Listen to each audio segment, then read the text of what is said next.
Alright. Alright, so. Okay. Test. Good. Not good there. There we go.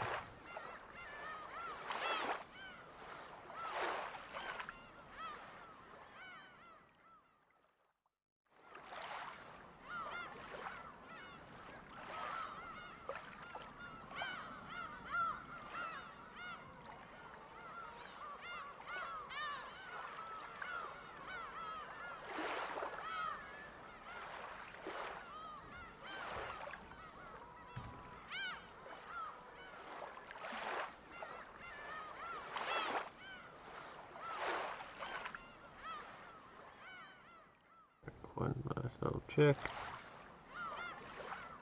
Okay. Could be good.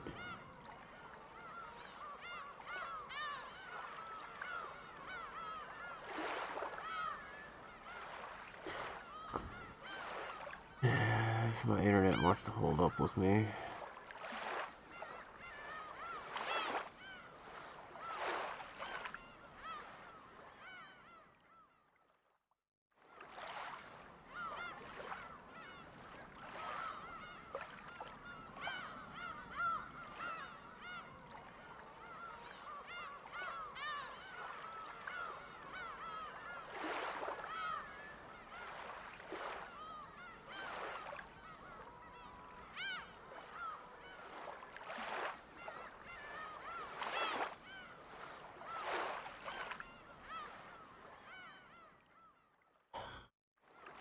This is not gonna go well. Oh, hello! My internet is deciding to be pretty bad today. Can't even connect the mixer. Alright. Let's see if I can change some settings. Alright,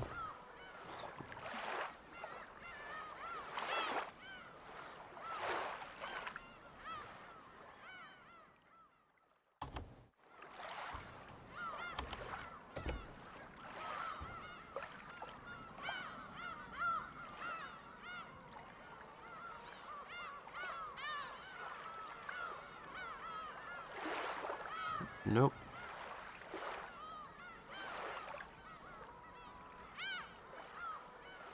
It's actually pretty consistently low.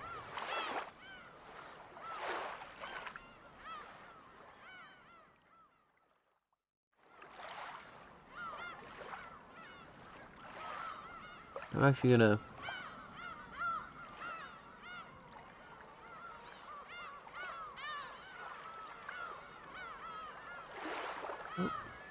Oh. There we go, I think that did it. Okay. There we go, we're back up.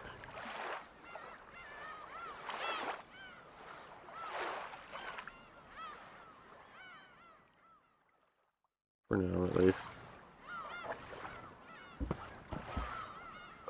Oh, there, that popped up. Okay, cool. It looks like we're good. Yay. Internet gods. Anywho, this game is called Umineko When They Cry Questions Arc. Apparently there's some games before it and some games after it. This is a decent place to start. I think.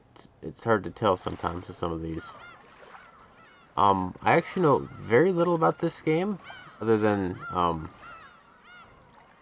it's regarded as a very good one.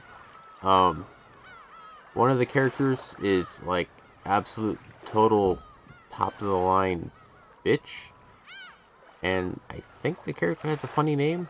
That's, like, the extent of my knowledge on the entire series.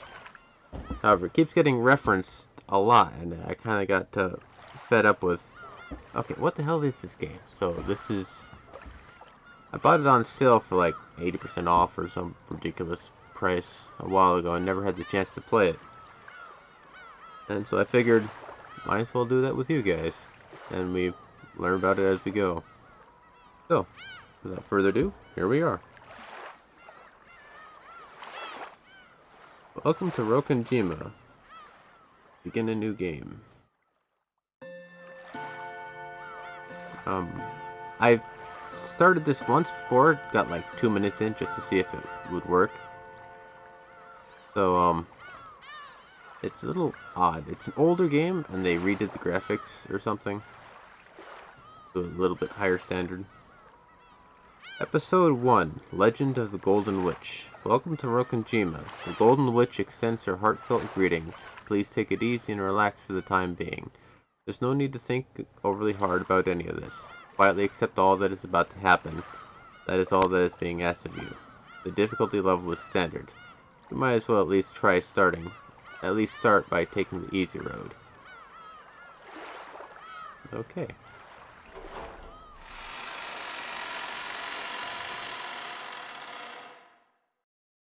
I'll use a little high. And that's you. We play as this redhead guy, I think. Yeah, that was it. The guy's name was Battler. His real canon name is Battler. New function, tips mode. In the middle of the game, at any time, a right click with the mouse will open the tips mode. Here, besides the save and load functions, you can view character profiles. More additional information will be added as you progress through the story. Probably a good idea to take a peek here every once in a while. Those are nice to have, but I never actually end up looking at those much. And my internet wigs out again. I'm gonna have to figure out what's causing that. I have good connection. Nothing's going. I notice. That was a warning that this is all fiction.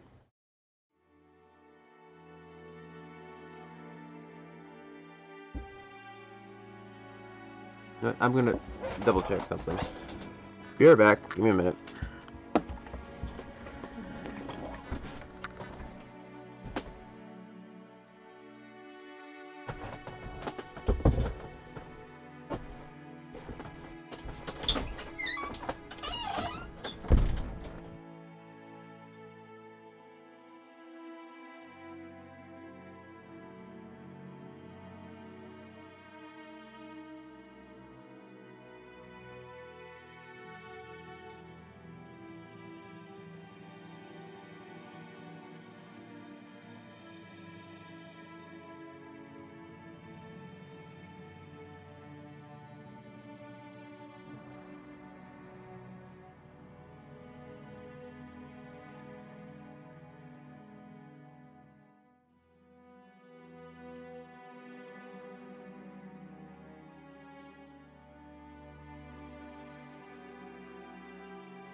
Yep, that was it. Yep. Somebody was downloading big files. Set that aside for the moment, and hey, look at that. It works now. Yay, sharing internet. Anyway. Back to the task at hand. Again. So you still haven't overcome your love of alcohol? The old physician let out a sigh as he removed the stethoscope. Two elderly men could be seen in the dimly lit study, which was filled with dust and a sticky, sweet stench. In the corner of this room, which was much larger than what most people would call a study, was an expensive-looking bed, a man undergoing a medical examination, and the physician conducting it.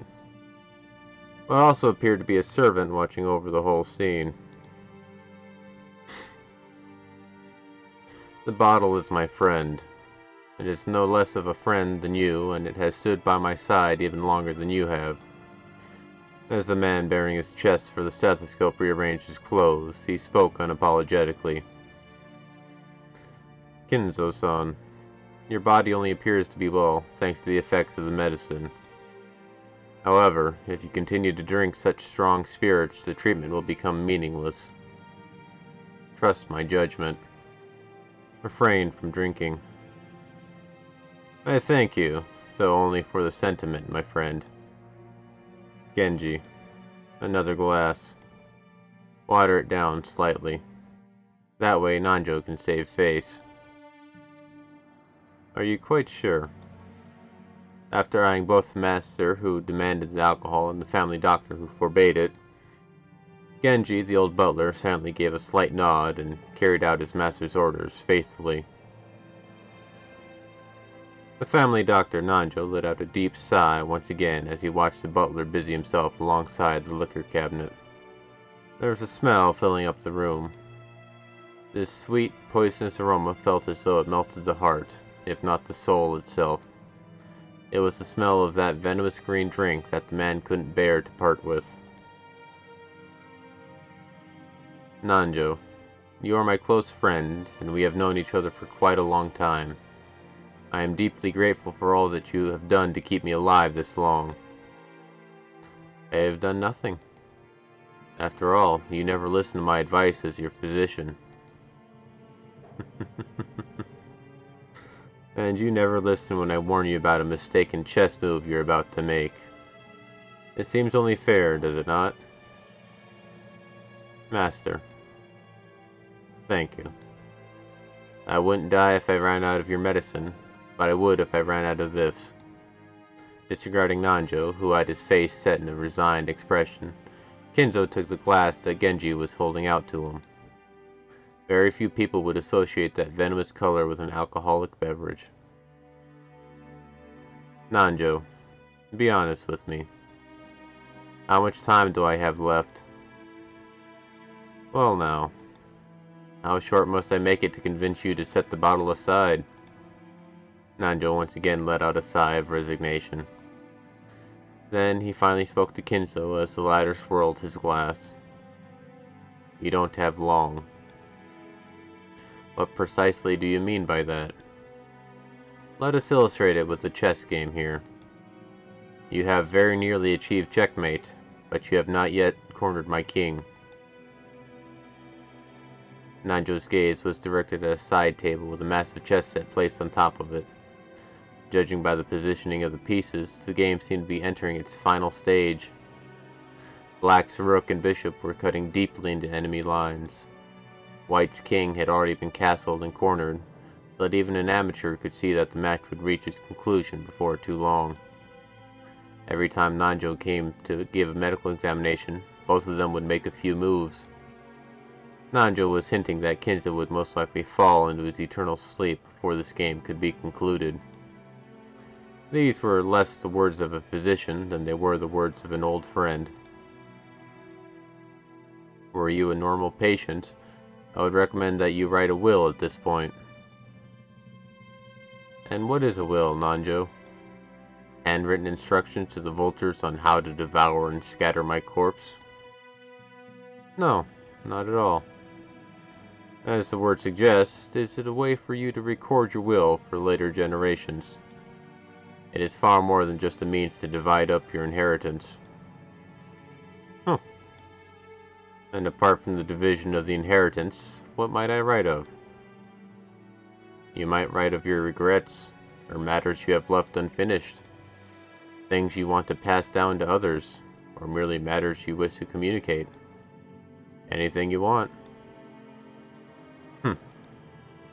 Things I want to pass down to others, or matters I wish to communicate? Ridiculous. I, Ushiromiya Kinzo, have not one thing I want to tell or leave behind. I was born with nothing. I will die with nothing. There is nothing I wish to leave to my foolish children. Even if the end were to come today, even if it were to come right now, I would accept that fate of death without a trace of fear. I created everything. My fortune, my prestige, everything. Those were built up by me, and they will be lost along with me. There is nothing I wish to leave behind. Nothing. After I'm gone, I care not if it all goes to waste. I desire no tomb, no coffin. Those were the terms of the contract I made with the witch. When I die, everything will be lost. That has been part of the promise since the beginning, and that's why nothing will be left behind. There is nothing I can leave behind. After reaching a furious crescendo, Kinzo suddenly slumped over. His expression was limp and feeble, as though an evil spirit had possessed him and then left. However, I do have one regret. I have nothing to leave behind, but there's one thing I cannot leave undone. You would do well to write it down.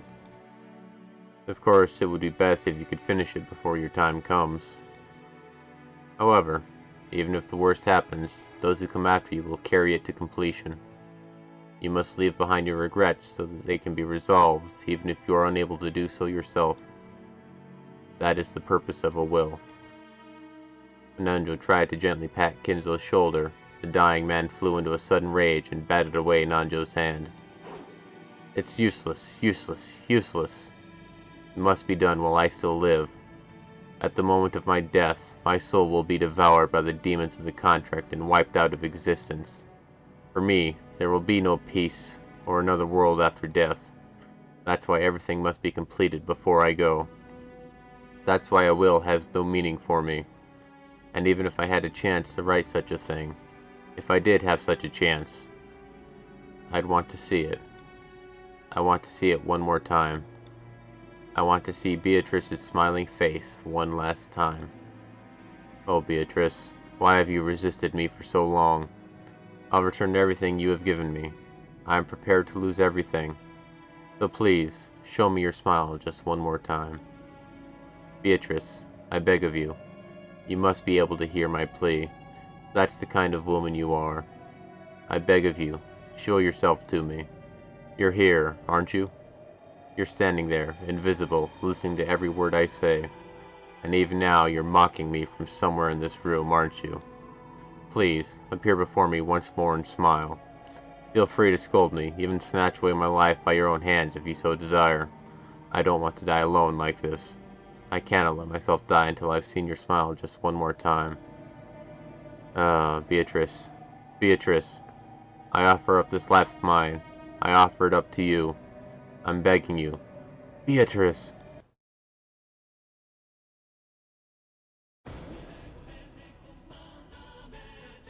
Seventh Expansion presents.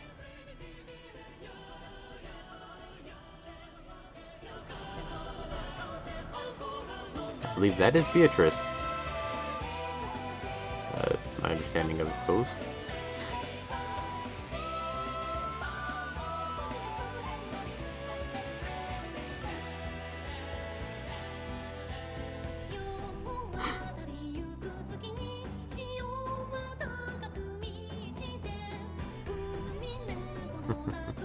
That's the old art style there.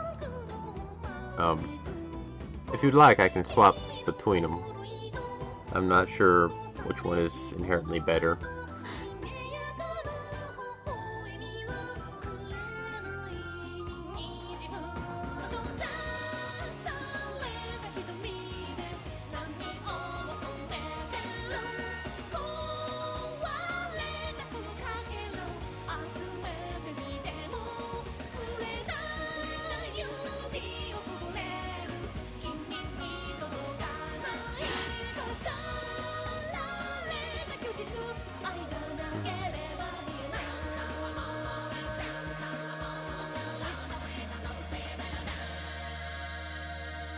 Welcome to Rokkenjima. Rokkenjima.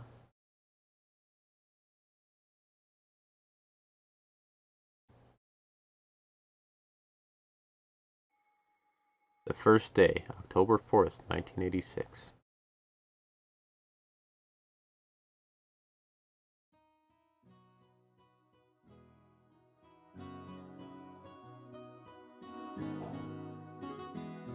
Whoa. Alright, cool. Things sure move with the times. I can't believe we'll be able to make the trip in just 20 minutes.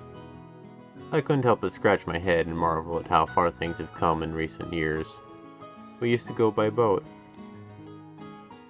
Back then, we were all forced to endure nearly half a day of swaying back and forth over the sea before we reached Najima. Things have gotten so much more convenient these days. Still, I've never been on a plane this small.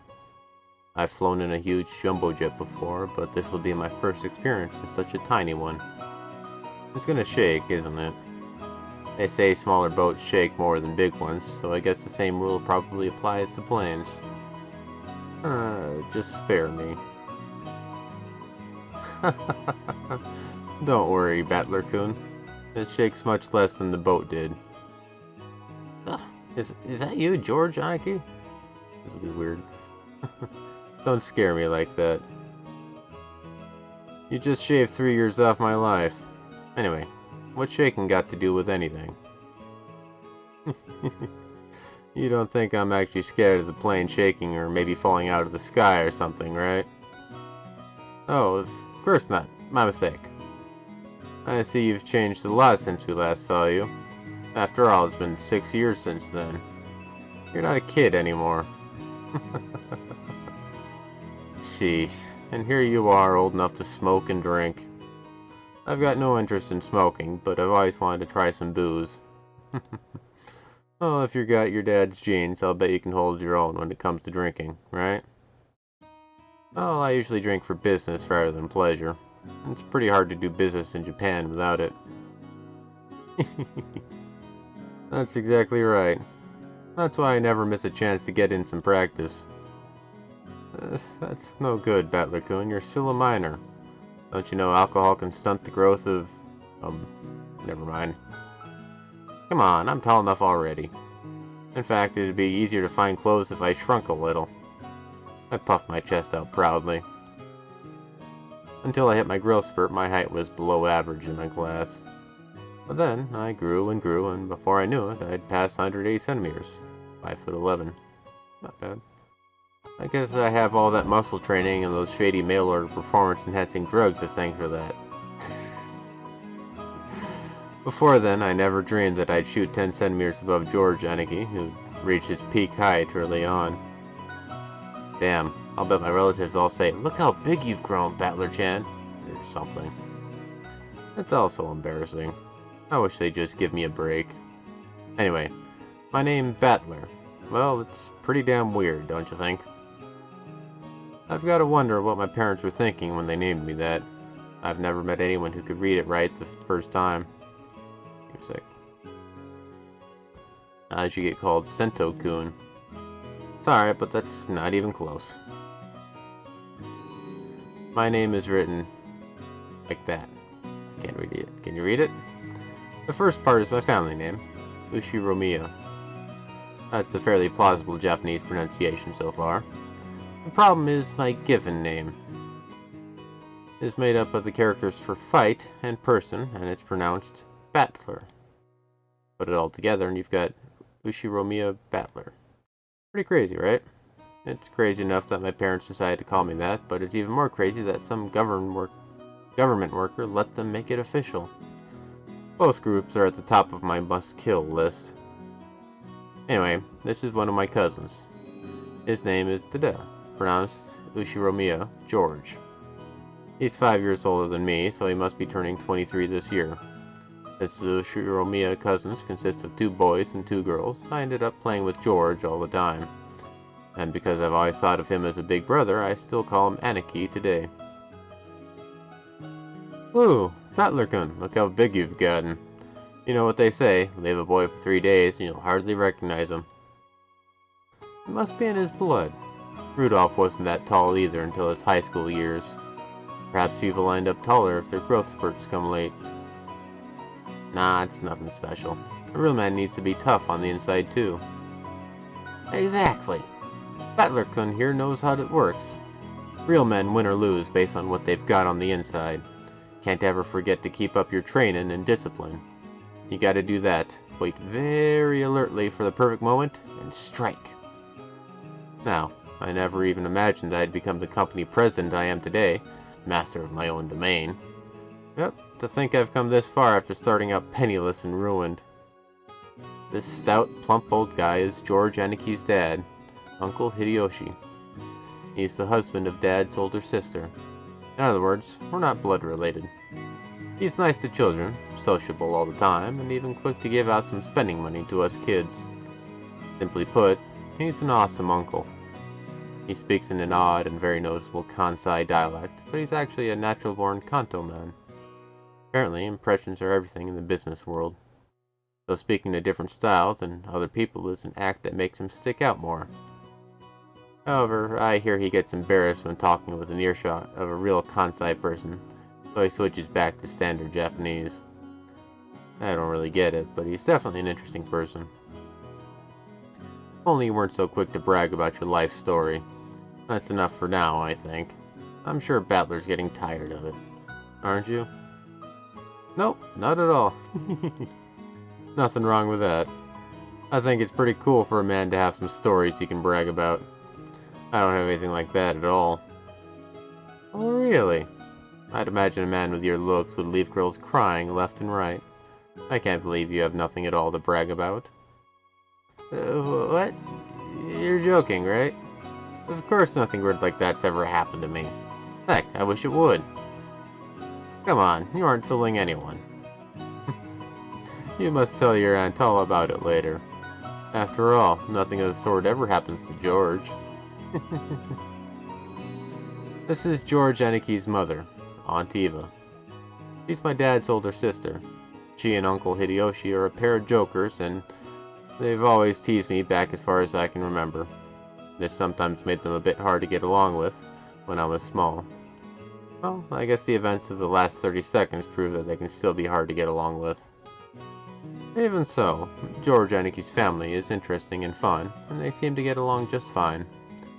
Sheesh, that's pretty much the total opposite of my family.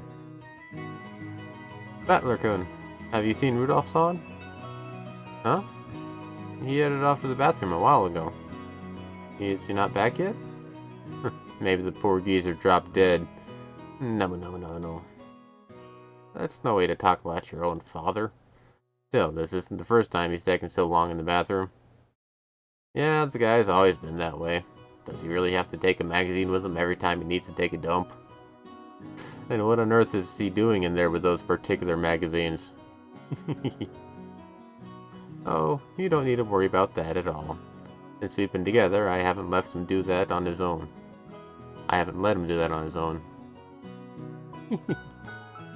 Ooh, I'll have to get the juicy details later. Sounds like Dad's got his balls in an iron grip. You know exactly what would happen with that man if I didn't keep a tight grip, don't you? No kidding. You're the only one capable of reining in that old bastard. As a son, I'm more than happy to let you take over. Yes, leave it all to me. After all, that's my specialty. This woman is my father's wife. Her name is Ushiromiya Kiri.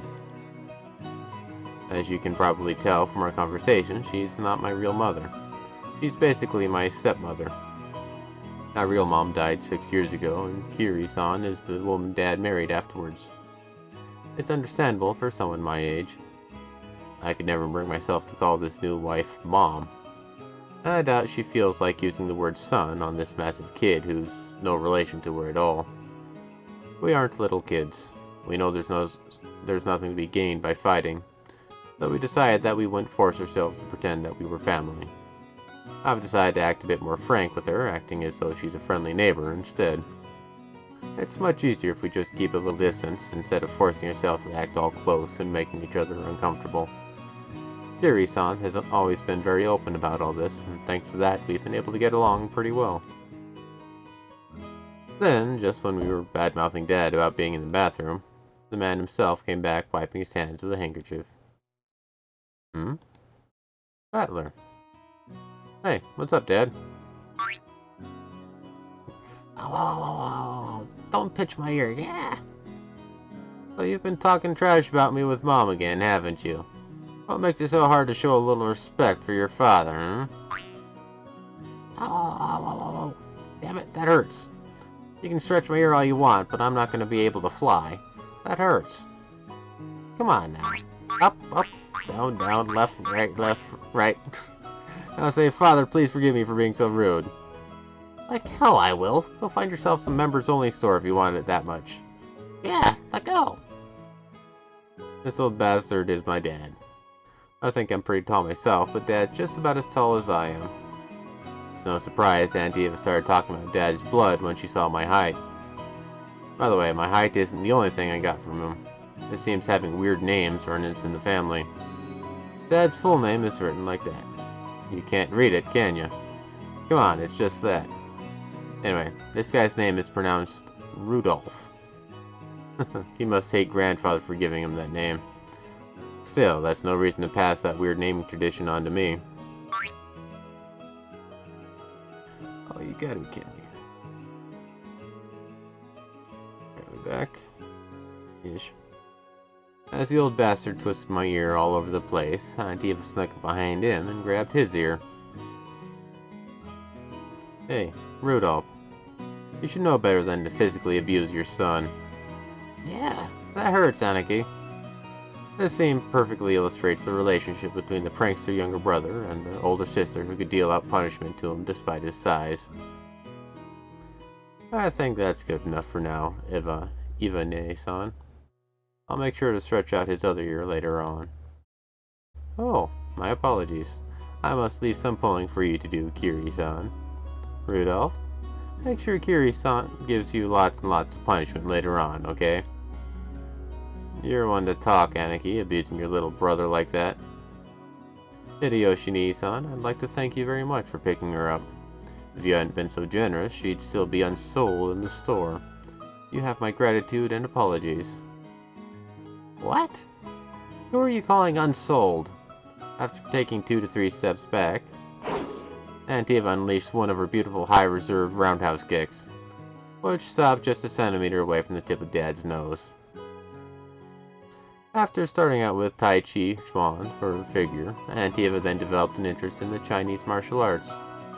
After that, she went through karate, taekwondo, capoeira, and what is it she's learning now again? Well, anyway, they say a woman's weapons are in her lower body, and that's literally true for Eva. Rudolph? Did you know that a single direct blow to the side of the head like that would knock you unconscious? Not so long ago, I accidentally connected in a practice match and my opponent was out cold. Sheesh, what a pain. I'm so sorry she can't help walking like a freak. Dad, completely unfazed, shrugged and smiled ironically at Uncle Hideyoshi.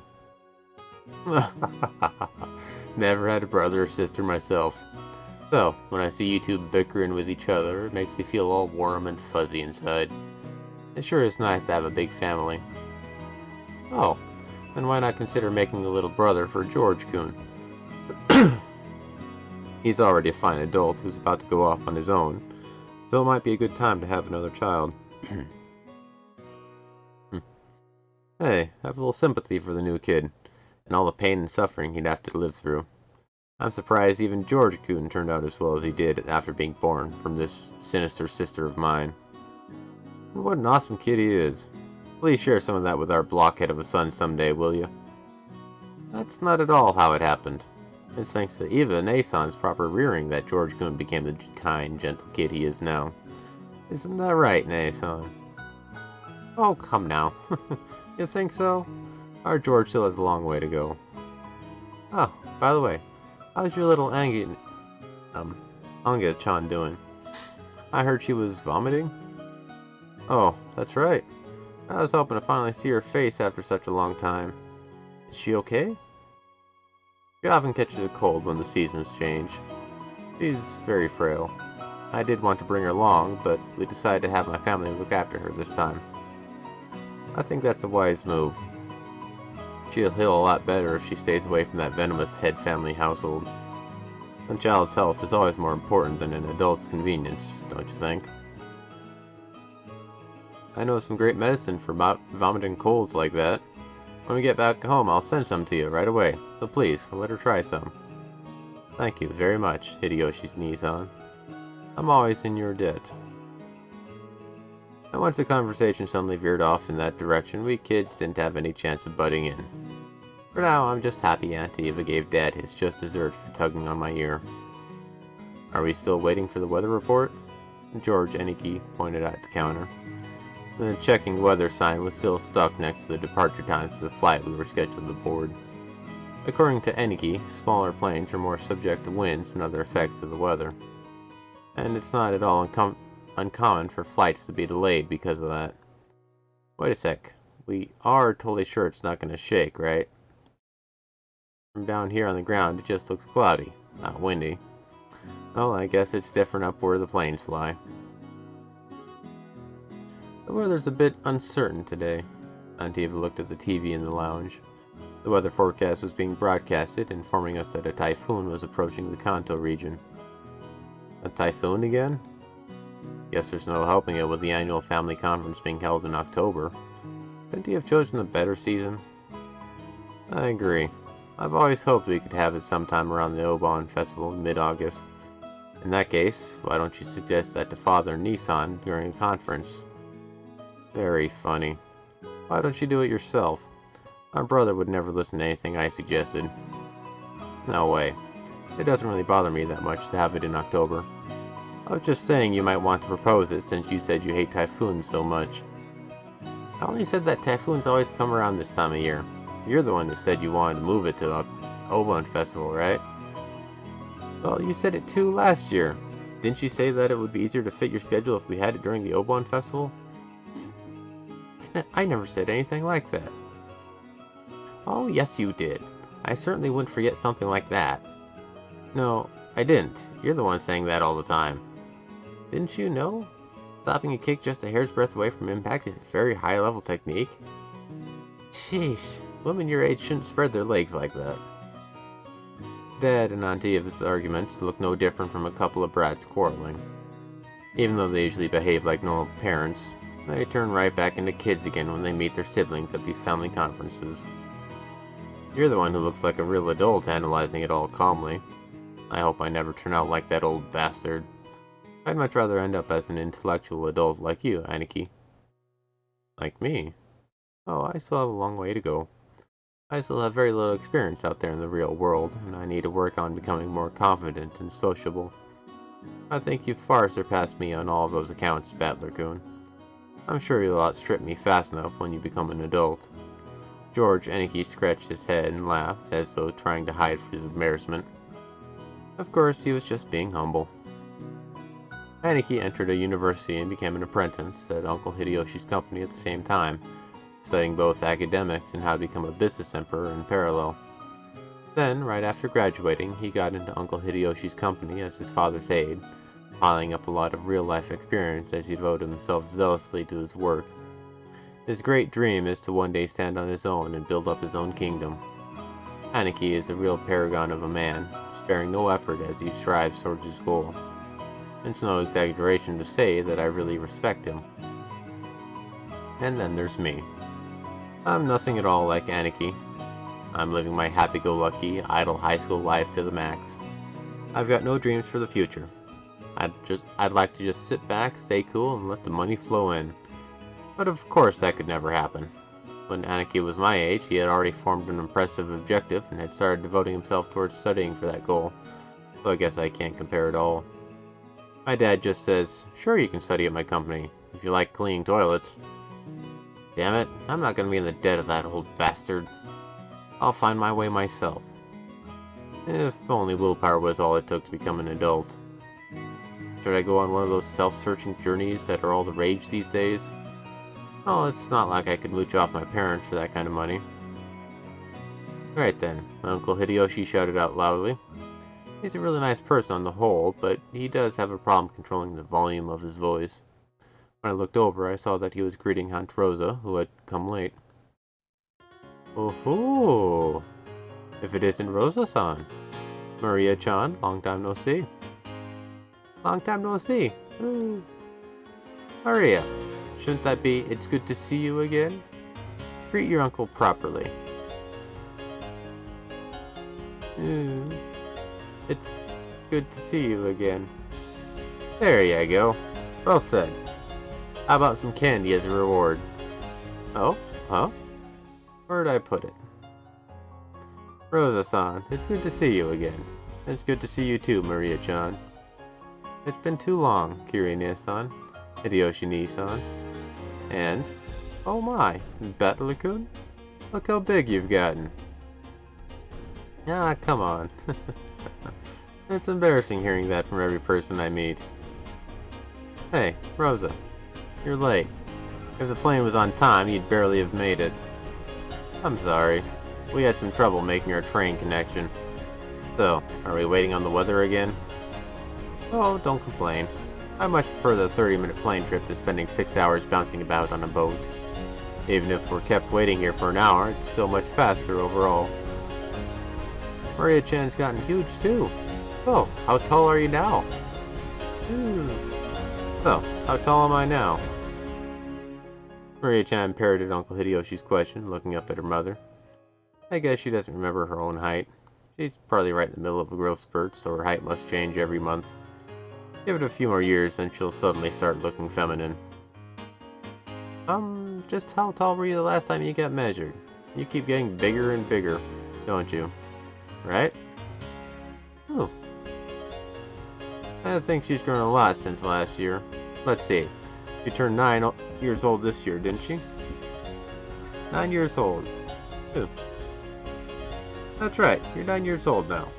Glad to see you're doing well too, Maria-chan. Up you go. Oh, I guess you've gotten a bit too heavy to play airplane with. George Aniki, what a rude thing to say to a lady. Here, I'll do it. Up you get. When I went to lift her up in Aniki's place, Maria stiffened defensively, staring suspiciously at my face. Ah, that's right. Last time I met Maria, it was 6 years ago, and she was only 3 years old.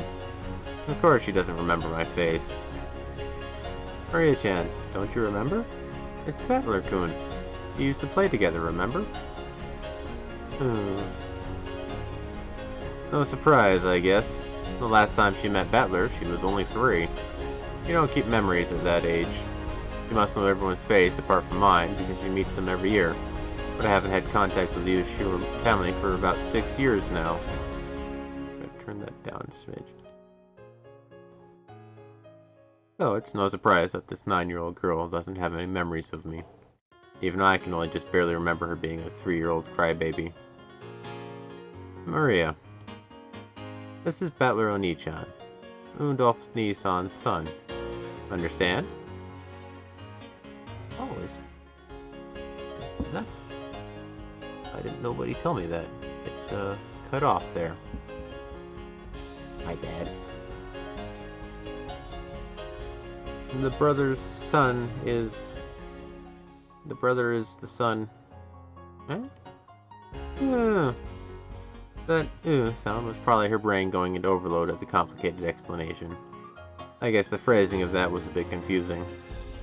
Ni, or Oni, the title you'd use to refer to an actual older brother, can also be a friendly honorific for a boy who's only a bit older than you. And just like Ne, or One, the word for big sister. Maria-chan, this is Battler-kun. He's your cousin, like me. Like George Oni-chan? Battler? Cousin? Oh. That's right. You got it. This part of Anarchy is what makes me really look up to him. For someone who isn't married, he's just great at dealing with kids. I'm sure he'll be an indulgent father in the future. Battler Oni-chan? Maria looked straight at me with a questioning expression as though asking whether it was okay to call me that. Yep, that's me, Battler. Nice to meet you, Maria. Oh, Battler. Maria, you mustn't talk to him like that. Call him Battler Oni-chan. That's alright, Aunt Rosa. I don't sweat the small stuff. Hey, Maria. We're close enough that we don't need honorifics, right? Battler, Battler, Battler! Oh. That's right, Maria. Maria! Oh. We horsed around for a while to make up for the 6-year gap in our friendship. She probably still thinks of me as nothing more than a big new friend, but thinks I'll probably Things will probably work out as we get to know each other again. But I'm surprised. She's just the way I remembered her being 6 years ago. Seems that people just don't change that much after all. I'm a bit happy that she's still the pure, innocent girl I remember. Her name is written like that. Of course, it's pronounced Maria. The third character looks like a cross, which is pretty cool. Her feelings don't usually show up on her face, so it can be difficult to know just what she's thinking. And that's just how she looks on the outside. On the inside, she's just a sweet, normal girl. Then there's Maria's mother, Aunt Rosa. She's my dad's younger sister. Rosa is written like that. Here's a name that's totally not Japanese. Sorry to say it, but her name's almost as ridiculous as Dad's. I've got to respect her for not ending up as screwed up as he is. When I think about it, all the names in my family sound foreign. Just why is grandfather so obsessed with that? Because of him, even we grandchildren have to put up with this weird naming sense. It's even more annoying since grandfather's own name is perfectly normal. Anyway, there's one thing about Aunt Rose that's a relief compared to the other family members. The old bastard and Aunt Eva have this annoying urge to tease and mock people all the time. But even though she shares their blood, Aunt Rosa isn't like that at all. She has the most common sense among all the siblings. Like Uncle Hideyoshi, she's the kind aunt who'll always be on the kid's side. However, possibly because she's more strict as a parent, she's not liberal with handing out spending money like Uncle Hideyoshi. Okay. Now we have the entire group of family members who are going to board the plane. At that moment, as though it had waited for us all to arrive, an announcement rang out through the lobby. Our apologies for the delay. Boarding will now commence for Flight 201 to Nijima. We ask that the passengers please form two lines in front of the counter, behind the white line. Rosa, you still haven't gone through boarding procedures, right? Hurry up. Oh no. Maria, come on. Oh. We had to go through a metal detector before going out on the runway. Our small plane wasn't as massive as an international flight, but it was still a plane. A staff member holding a metal detector checked us all. Once all of us cleared the check, we followed the staff member out onto the runway. Come to think of it, everyone here is in the Ushiromiya family. It's like this is a reserved charter flight or something. Our group stopped in front of the entrance to the plane. Then, our guide turned around and spoke, looking down at the passengers list as he did. Boarding will now commence. As I call out the names on the passenger list, please take your seats in order, starting from the front row on the right side and going right to left, then on to the next row. I will now begin reading the passenger list. Ushiromiya Hideyoshi-sama. Oh, I'm first. Right here. By the way, do you have some candy, Eva? I've been looking all over for some, but I can't find any. Ushiromiya Eva-sama. They're in my handbag. I'll get one for inside the plane. I've heard that candies are a good way to protect your ears from hurting because of variations in atmospheric pressure when landing or taking off. That's probably what they're talking about. Hope I get a window seat. Don't worry, there aren't any other kinds of seats. As George Aniki said, there are apparently only 2 lines of seats. So this is what a small plane is like. We are totally sure it's not going to shake, right? Ushiromiya George-sama. Right here. Don't worry, Battler-kun. It won't shake too much. Ushiromiya Battler-sama. Aniki, what do you mean, not too much? You can just swim if you fall from a boat, but if a plane crashes, you're screwed, right? We all get our own parachutes in our seats, don't we? Wait, we don't? Ushiromiya Rudolph-sama. Come on, Battler, stop standing there slack-jawed and get in. Ow, Dad! Don't push me. We don't get parachutes. Ushiromiya Kiri-sama. Okay, you two, stop fooling around. Let's move on in. Ow, Kiri! Don't push me. This blockhead isn't moving. Ushiromiya Maria-sama. Oh. Let's move on in. Me. Ushiromiya Rosa-sama. Maria, be quiet. And, welcome. 3-Betty-Wee. Welcome. This is your pilot, Kawabata. We'd like to thank you for taking New Tokyo Aviation's Flight 201 today. We estimate that the flight to Nijima Airport will take about 20 minutes. We are receiving reports of atmospheric turbulence. There may be some shaking on the aircraft, so we ask that you do not unfasten your seatbelts after takeoff. Aniki, did that guy just say we needed to wear seatbelts? In a jumbo jet, they let you undo them after takeoff, right? So it's gonna shake so much we can't take them off? Damn it, you tricked me. It is gonna shake after all. Where are the parachutes? I knew I should have taken the boat.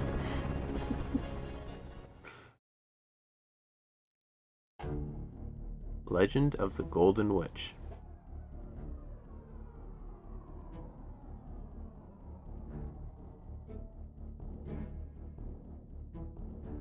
Ushiromiya Battler. Oh, I guess another cutscene. Or something. Anyway, for you new guy, 3 Betty Wee. Ushiroma George, Ushiromiya Jessica, Ushiroma Mario. I'm playing this blind. I have no idea what happens. Ushiroma Kinzu, Ushiroma Kraus, Ushiromiya Eva, Ushiroma Natsuhi, Ushiroma Hideyoshi. Ushiromiya Rudolph, Ushiromiya Rosa, Ushiroma Kiri. This is the Questions arc, episode 1. As far as I can tell, this is the first one. Best as I could understand it. This isn't like game 1, it's like game 3, but the starting point of when it gets good or something, as far as I can understand it. There's also apparently the Answers arc, which comes after this, I believe, because this is the Questions arc and the Answers come after. That's my understanding of it. If not, I may have to stop this and do something else. I really hate doing things out of order. I did Metal Gear Solid out of order. I did like 2, 3, and then 1 in the order I played that game. That's not how you play it. That doesn't make any sense at all. Anyway, back to the game. I'll turn that stuff up a little. Anyway, should have taken the boat. The boat. Oh! Fall! Maria, that's enough. Oh, what a surprise. I thought there was nothing that could scare Battler-kun. This guy can't handle vehicles for some reason. Always yells about falling and sinking and stuff. You're a disgrace of a man, you are. Ah, shut up. That thing was seriously shaking way too much. I just got a little stressed since it was my first time on a small plane like that. You call that a little stressed? Sounds like it'd be fun to take an overseas vacation with you, Battler-kun. Would you like to go to Egypt with your aunt?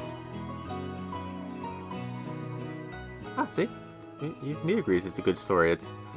I know nothing about it, other than like, he's Battler, there's like a bitch lady, and it's a good story. That's the extent of my knowledge.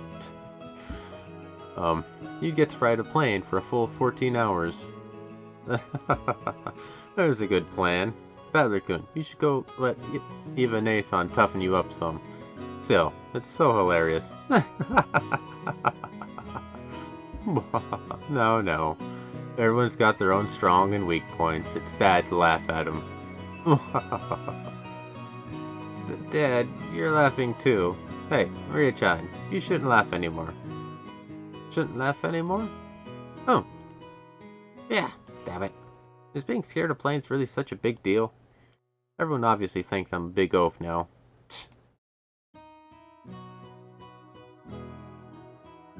Car. We split up and took separate taxis from the airport to the harbor. From there on, we would be taking a boat to the island.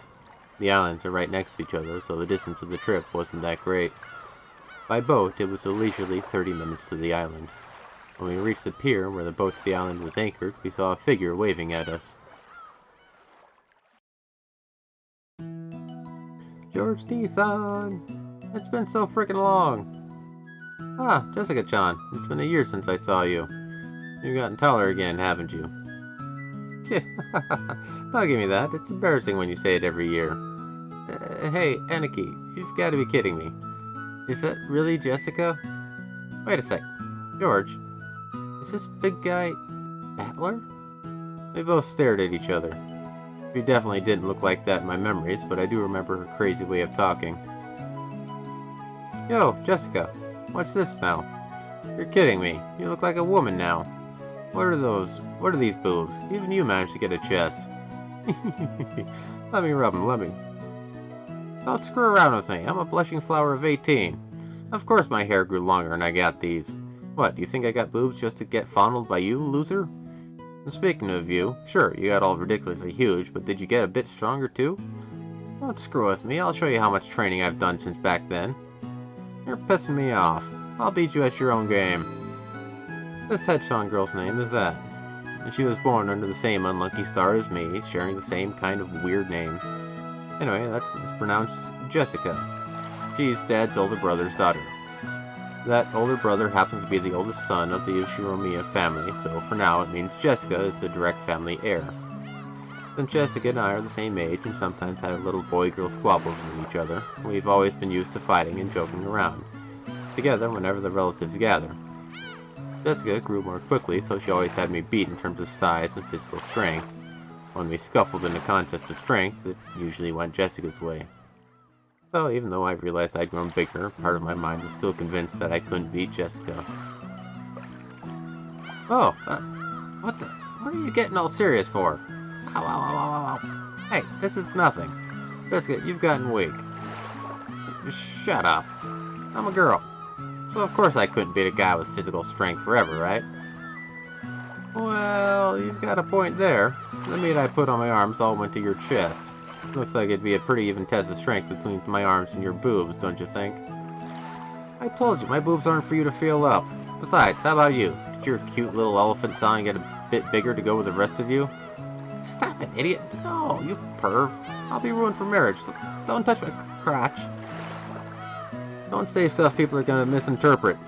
Honestly, I was so surprised at how feminine Jessica had become that I had to joke around like an idiot to hide it. Well, considering what a bossy brat she was 6 years ago, anyone would be surprised. And I guess she's just as surprised. She probably wasn't expecting to lose to me in a test of strength. After losing that easily, she must be shocked at how much I've grown in the past 6 years. 6 years. Once again, I'm being shown just what a huge gap of time that was. Crap. Total defeat. It's like I'm no match for you anymore. That's not true. Even Battler-kun must have his weaknesses. Right, Maria-chan? Oh. Oh! Just cut it out, Maria. Let's keep that a secret, okay? Oh? The hell are you talking about? Sorry, but there's no chance you'll see that weakness of mine now.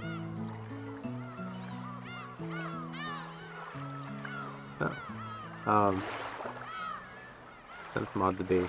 I'm streaming from satellite. This is literally the best quality I can give without it wigging out. If you want high resolution, you'll have to go everywhere. But a patch. Maybe I could look into that.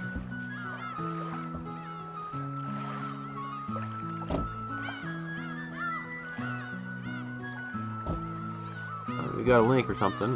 Go ahead and link it to me, and I'll see what I can do. But it works out like this so far. No chance to see that weakness of mine now. After all, the nightmare plane trip is already over and done with. Only thing left is the nice, quiet splashing of the boat ride. I never thought I'd start loving that piece of junk boat this much. Ah? George Nissan, is there something wrong with his head? You'll understand soon. Very soon. At the time, I didn't get what Aniki meant by that big smile. What have we here? Ooh! Battler-san, how big you've grown. Another game? I got this from Good Old Games GOG. So it is what it is. It has a option for the old style, if you want. Who's it this time? It's an old lady with an apron. Oh yeah, that takes me back. I remember now. You remember her, right? It's Kumasawa-san, the servant. Oh. Alright, give me 1 sec.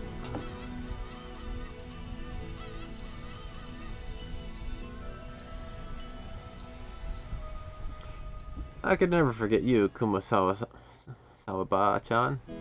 After all, you haven't aged a bit in these past 6 years. If anything, I'd say you're looking younger than ever. Ho ho ho ho. Lately my skin's getting quite smooth and all silky. And look, hasn't my chest gotten bigger as well? How'd you like a little feel? You're kidding, right? My breast plumbing is strictly limited to the bouncy girls. Oh, I was quite bouncy in my youth. Don't be shy. Fondle to your heart's content. Yeah, give me a break. It's girls I'm looking for, not grannies. The jokes I cracked about Jessica were being turned against me. Come to think of it, Kumasawa has always been the type to tease people. Kumasawa-san, stop that now. Alright, and that's odd little height. I'll check that out in a minute. I'll check that out later. If I start doing internet browsing, it wakes up my stream and problems, so I'll check that out when I have time. Kumasawa-san, stop that now. People with one foot in the coffin shouldn't jump around. The sport with the young is the most rejuvenating medicine. It's rare for you to come pick us up, Kumasawa-san. I wonder what's gotten into you. Usually your lumbago kicks in whenever someone gives you a job to do. Evil. Eva-sama, you're as harsh as ever. I found myself with some urgent purchases to make, and while I was at it, I thought I would come welcome you all. Although it does give a bad impression if the one waiting to greet you is a decrepit old woman. I don't know. I told you, I have no idea what's going on in this game. Good sprites. Are these not good sprites? Tiva spoke sarcastically, but Kumasawa Ba-chan's years of experience were nothing to sneeze at. She is more than capable of smoothly and coolly deflecting that comment. Well, it feels bad to say it, but old Kumasawa Ba-chan may be past her prime as a servant. She might act as though she is in good health, but between the headaches and her lumbago, her body is wearing out. I'm kind of known for reading the stories as they go, so it makes it a bit more interesting. For me personally too, being able to read it and just speak it out loud. I think voices may be distracting, if they're in English or whatnot. Japanese may be off in the background, but I'll take a look at it, like I said, later. To tell the truth, the very fact that she's still working is impressive. How old is she this year again? She must be pushing 80 at least. It's incredible that she's still able to act so cheerily. She just seemed to get more and more lively. Oh, that's right, here you are. It's the tea I told you about before. Look, I bought you some. Please do try it later on. Aunt Rosa took a souvenir bag out from her suitcase. To think that she remembered a promise that she'd apparently made last year and faithfully bought it. This sort of thoughtfulness was just like Aunt Rosa. She wasn't the kind of person who would forget or break a promise. Kumasawa Ba-chan seemed deeply touched, not only that Aunt Rosa had remembered this year-old promise, but that she would bring a gift to a simple servant like her. This woman is Kumasawa Chiyo-san. She's a senior servant who's been working at the Ushiromiya head family household for many years. As you'd expect from someone her age, manual labor isn't her strong point, but she's a kind of super servant who can handle just about anything else, from kitchen work to cleaning and laundry. It seems like her only flaw is the tendency to slack off. I hear she tries to get away from heavy or troublesome work by playing up her chronic diseases. In Kumasawa Ba-chan's case, this was probably a sign of craftiness rather than laziness, though it probably doesn't oppress those paying her salary. Well, even if she's pretty flaky when it comes to work, I could never dislike her. I guess that's probably because of her cheerfulness and her constant smile. Hey, glad to see you're still in fine spirits. How's your back doing then? Even with the medicine, it's not getting one whit better. According to the doctor, nothing can be done for this one. It's what you might call an incurable disease. Anyway, Jessica-chan just keeps getting prettier. Good thing she takes after Natsuhi Ne-san. Really? Personally, I don't think we look alike at all. I mean, I don't even want to be like my parents, because I got zero respect for them. Now, you shouldn't say such things. Though there are quite a few people who don't want to be like their parents in our family. Ah, that's me. You sure as hell better not take after me. Your nose looking like mine already pisses me off. What are you talking about? You're surprisingly like you and Father. Come on, you can't be serious. Just tell him I like Dad. You're a lot like him, especially in how arrogant and prideful you are. Father's blood is especially strong in you and Nissan. Wouldn't you say, Rosa? Oh, absolutely. Strauss Nissan and Rudolph's Nissan are almost unbelievably like Dad. Alright already. Why am I the only one under fire from the girls? Hideyoshi Nissan, give me a hand, please. My, Rudolph-kun, you're always so popular with the ladies. I'm jealous. As usual, you're popular enough to make me jealous. Well then, everyone, shall we head over to the boat? Come now, Maria-san, let's get on the boat together, okay? Get on the boat together. Oh. Everyone gets on together. Oh. Hell yeah, this time around I'm not going to be scared. I'm used to being shaken by the waves. With that piece of junk fishing boat, I'm less afraid of the shaking than the engine breaking down and the boat drifting off. Yeah, that does tend to be how it is sometimes with stories, but as long as it does get good, it's alright. Oh yes, Battler-kun, I forgot to tell you.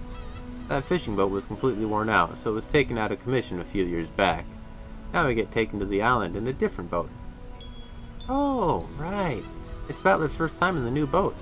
It's super comfy. And frickin' fast. It can go at crazy high speeds. Oh, that means less travel time, right? That sounds great. Having to worry about sinking is less scary than being on a plane, but it'd still be awesome to get over with as quick as possible. Oh. Is Battler going to fall again? That's only on airplanes. Everything's fine now. Everything is fine. Anyway, it's the captain's pride and joy, a kind of modded high-speed boat. Seems he got it pretty souped up. He was bragging about how he attached forward base high-efficiency propellers to make it break 40 knots or something like that. He talks about it all the time, so I've sort of memorized the spiel. Yeah, I've got it memorized too, since we hear about it every year. The captain says he's been obsessed with modding ever since he lost a speed contest with a foreign boat ages ago. According to him, that opponent managed to break 30 knots with just a fishing boat. And his thirst for a revenge match got him to build an awesome all-new super high-speed modded boat. I'm sure you'll just love it, Battler.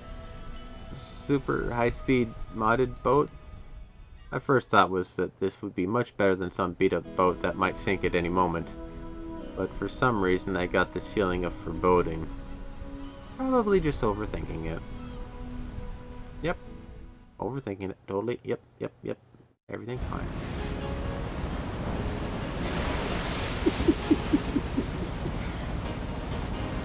Hey, Battler, maybe just swim to the island. Battler, you shouldn't leave over the railing too much. You might fall. Oh, fall. Damn it. So this is why you're all grinning back there. So this is the super high-speed boat. Down some. That the captain started modding. Oh yes, that piece of junk fishing boat from 6 years ago doesn't hold a candle to this guy. Oh, it's shaking. Gonna fall. No. Gonna fall. If I fall, I'll land in the ocean and drown. Where's the parachute? Where's the buoy? Give me a life jacket. Battler, what the heck are you doing that for? Jessica-chan, Marie-chan, it's not nice to tease. Battler-kun, if you're scared, then just don't come out on the deck. I think you'll be able to calm down a bit if you go inside the boat. That's a no thank you, Aniki. Shipwreck victims are always the ones inside the boat. The survivors were usually those on the deck during the accident. So I'm saying right here. That's pretty nice. But it's shaking. I'm gonna fall. Ah! I'm not really good at screams. Jake, gonna fall. Oh. Maria, I told you to behave yourself. But, Battler-kun, it looks like you really can't handle it. I'll go tell the captain to slow down for you. Oh, Aunt Rosa, thank you. I can tell you now that safe, slow driving is definitely the way to go. Even on the sea. Don't do that, Rosa. Trials and tribulations are important for young men. Isn't that right, Battler-kun? You'd better be able to overcome a little scare like this. Otherwise, you'll never be able to go to Egypt with your aunt. Oh, Aunt Eva, you're so mean. Oh no, I'm gonna fall. Life jacket, parachute. Ah, wait, Gotta spin it around and think that way. What's the enemy aiming for? Is he doing this to scare me? If that's what he's aiming for, too bad. Like hell I'll be scared. Oh, I'm gonna fall. I've never had any travel sickness or any issues like that. Alright, there it is. Back up to normal. So after I made a huge fool of myself for a while, Antros had a talk with the boat captain and he slowed down to a more manageable speed for me. Yeah, that's a bit better. Thought I was gonna die earlier. Apparently, the max speed I can tolerate is extremely slow. That just now was completely insane. The whole boat was shaking, sliding and leaping off the ocean's surface. It felt like I was riding on the back of a flying fish. Jessica was still guffawing at me as I leaned against the railing, tired and disheartened.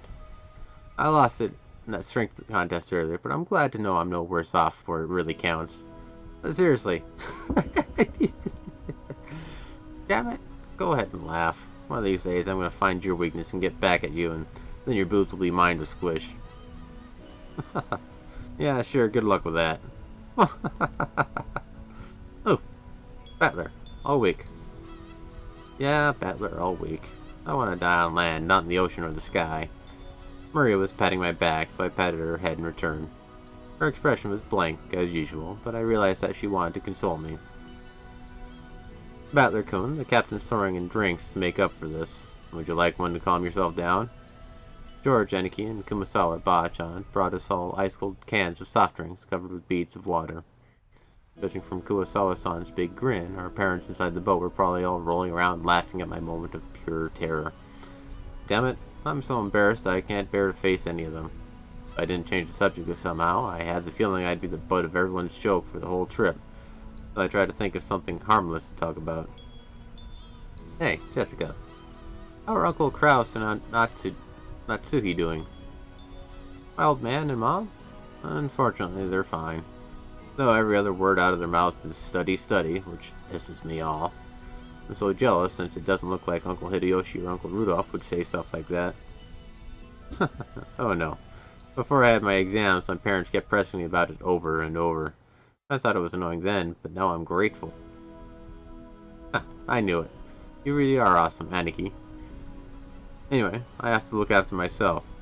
No one tells me what to do. Well, it's not like I'd listen if they did. Battler-san, have you still not returned to your parents' home? Well, I kinda go back now and then. I've got lots of clothes and stuff left at the house I was living in until recently. Who? Battler has 2 houses? Something like that. Why? Why do you have 2 houses? Who? Only Maria, who couldn't really grasp the situation, voiced this naive question. However, the others just shot nervous glances at me, choosing not to respond, even though they knew the answer. Maria! Look, you can see the harbor now. Look over there. Can you see it? Ooh! Saw the harbor! Saw the harbor! Apparently, Jessica was trying to be nice by changing the subject. Ah, well. I'd rather not talk about it if I can help it, but it's uncomfortable to have it treated like some kind of weird taboo. I don't mind it that much myself anymore. I may be a member of the Ushiromiya family, but the truth is that for these last 6 years I've been living with my grandparents on my late mother's side, and I've even been using her family name. When those grandparents passed away, one after the other, I basically had no choice but to go back and live with the old bastard. Don't get me wrong, I didn't just run away from home or anything like that. The only one at fault here is my dad. I don't really blame Kiri-san. Being able to hold that old bastard's reins and ride him out is no mean feat. Still, the way that old bastard betrayed my mom, well, unfortunately, I still haven't fully gotten over that. Ahem. We'll be getting there soon. George Aniki cleared his throat, trying to change the subject. Please forgive my indiscretion. It seems this old woman has said too much already. If I have hurt your feelings... I don't mind it, and no one's feelings are hurt. Don't worry, Kumasawa-ba-chan. Kumasawa-san seemed to regret speaking out of turn, but I was more concerned about being worried over something like that, so I stood up and passed it off lightly. After that, I had a sip of my drink and headed over to Maria and Jessica, who were gazing at the silhouette on the island. Ooh! Battler! I saw the island! Saw the island! There, there, there. Ooh, ooh, ooh. She's a monkey. Or is it? Oh, I see it now. Even after 6 years, the island hasn't changed a bit. The small island silhouette in front of us had gotten pretty close. The island's name is Rokanjima. It's a small island about 10 kilometers around, located in the Izu archipelago. Since they call this archipelago the Izu 7, lots of people think there are only 7 islands, but that's not true. There's actually several more, and Rokanjima is one of the minor islands that don't get counted. If that weren't the case, I doubt you'd find many people who knew about this island. Only people connected to the Ushiromiya family ever go there. In other words, outsiders and tourists never have any reason to care about it. So you'll never find this island's name in a travel brochure. After all of Rokanjima is an estate possessed by the Ushiromiya head family. Only the Ushiromiya family lives there, and only people connected to the Ushiromiya family come and go to and from there. There's nothing there except a harbor and a mansion. The vast majority of the island is still just uncultivated forest. Such a waste, and it could be made into a nice golf course or something. However, when you realize that the entire coastline is a private beach, it starts to sound pretty magnificent. You've probably guessed by now, but to put it simply, well, the Ushiromiya family is just rolling in dough. The head family apparently possesses a vast fortune, and Dad and the others who make up the branch families have built up plenty of wealth for themselves, finding success in their respective businesses. I've been living a commoner's life at my grandparents' home these 6 years, so I'd completely forgotten. But the old bastard's house really is elegant, and everything about it is tuned to match the snobbish taste of the annoying rich. Come to think of it, I guess that makes George, Anarchy, Jessica, Maria, and me wealthy, high-class gentlemen and ladies. Needless to say, none of us think of ourselves that way at all. I don't see myself as being rich, and George, Anarchy, who takes self-discipline very seriously, doesn't let himself get too comfortable. Jessica is always complaining that she'd rather move to the city than be rich, and Maria is still a kid who isn't even interested in money at all. Does that attitude really make us any less snobbish? From the perspective of people in poverty who can't pay the bills, we really have been blessed with a lot. This isn't the place to explain any further, so I won't. Anyway, it's the same as not being able to choose the parents you're born with. I didn't ask to be born into a rich family. I don't think it's really something to be envied. It can be pretty trying when people are prejudiced against you just because you're rich and refuse to judge you by your merits. As I pondered these sentimental thoughts, Maria started shouting and leaned over the railing.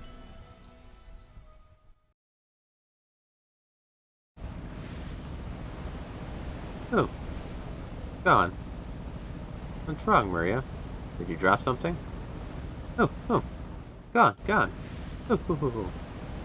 Maria kept yelling, gone. At first it sounded as though she had dropped something, but while she shouted, she also pointed out over the ocean. What's wrong? What's gone? I'll look for it too, if you want. What is it? If she dropped something, she would probably have looked down at the floor, but Maria was pointing out over the ocean. One would assume by that gesture that she had spotted something, but she kept saying that something wasn't there. Strange. However, since my last memory of this place came from 6 years ago, I was able to spot it before Anarchy, who comes here every year. Huh? If I remember correctly, wasn't there a torii or something on top of a small crag around here? That's right, it was definitely there. I remember it well, since as we get closer to the island, it's the first thing to greet us, like a landmark. Wow, you're amazing, Battler. Even though it's been 6 years, you remembered. It was here, wasn't it? I remember too. The Tutelary's god shrine and that torii-like thing were standing all alone on that crag. And now that you mention it, they are gone, aren't they? I'm pretty sure they were still there last year. Gone. Ooh. Maybe they were washed away by the waves or something.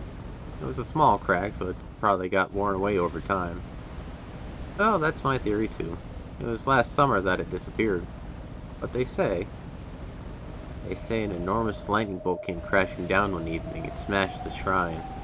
The fishermen whisper that having a thunderbolt fall upon our honored tutelary god must be a portent of approaching misfortune. Kuwabara. Kuwabara-san smiled impishly as if teasing us for rubbing her hands together while intoning a Japanese phrase meant to ward off lightning. However, Maria apparently took this seriously and stared fixedly over the ocean to where the crag housing the shrine god was supposed to be.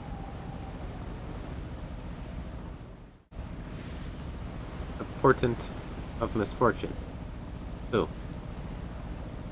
Enough, Kumasawa-san. Maria isn't old enough to get that kind of joke. It's okay, Maria-chan. It's just a coincidence. Nothing scary is gonna happen. I have a feeling that's wrong. George Aniki put a hand on Maria's shoulder to calm her down, but Maria's sharp-eyed expression didn't waver. Misfortune. Misfortune. Maria muttered that word over and over. Apparently, repeating a single word over and over is a habit that Maria's had for a long time. However, since the word she was saying was literally an ill omen, it was a bit creepy.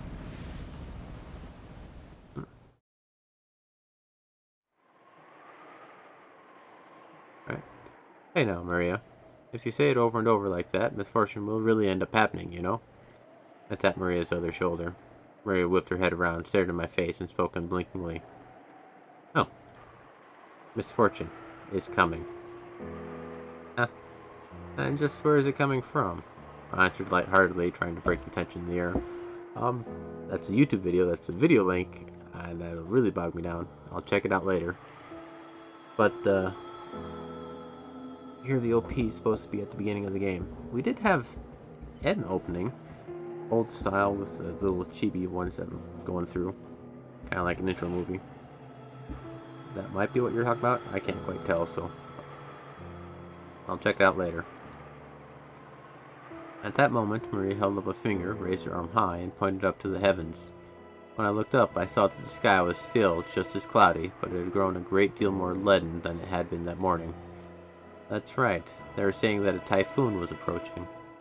We had planned to spend one night on the island, but if this storm doesn't pass quickly, I won't be able to make it to school on Monday. Well, I guess it makes for a pretty good excuse to be absent. Ooh. She apparently sensed some kind of misfortune in the cloudy sky. She's been muttering that non-stop for a while now. Girls at Maria's age tend to be very impressionable.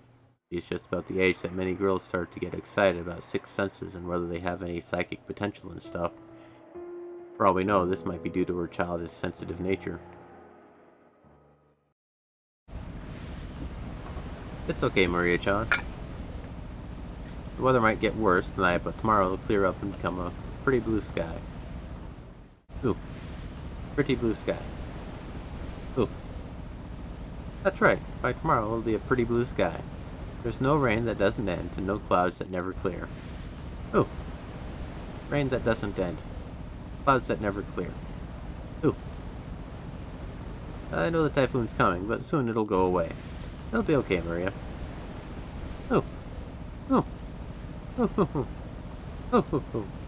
Maria started yelling, ooh, ooh. It looked as though she was having a tantrum because no one could understand what she was trying to say. What in the world is Maria trying so desperately to warn us about? Unable to understand her, we couldn't help but feel a vague sense of misfortune. I've heard that everyone can feel the supernatural, but that it weakens as you age. That might mean that Maria, the youngest one of us, of us all, still possessed some kind of sense that the rest of us had lost. I wonder if that sense is sending her a warning. At that moment, Kumasawa-san quietly opened her mouth. Rumor has it that long ago, Rokkenjima was... Kumasawa-san, let's not talk about that now. Just as Kumasawa-san was about to tell some kind of story, Jessica sharply interrupted her. Jessica's tone was extremely firm for her.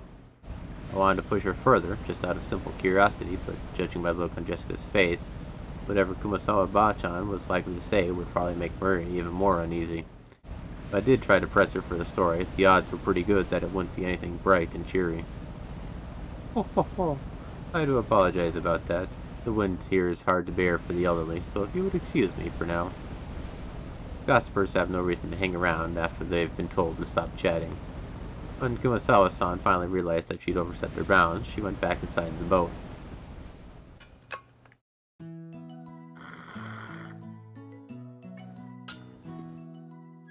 After she left, Uncle Hideyoshi showed up in her place. Since he'd arrived mid-conversation, he completely failed to notice the complicated atmosphere that hung about the scene, but he refreshingly and unwittingly swept that atmosphere aside. So in the end, it was his lack of tact that brightened the mood. That actually works really well, surprisingly.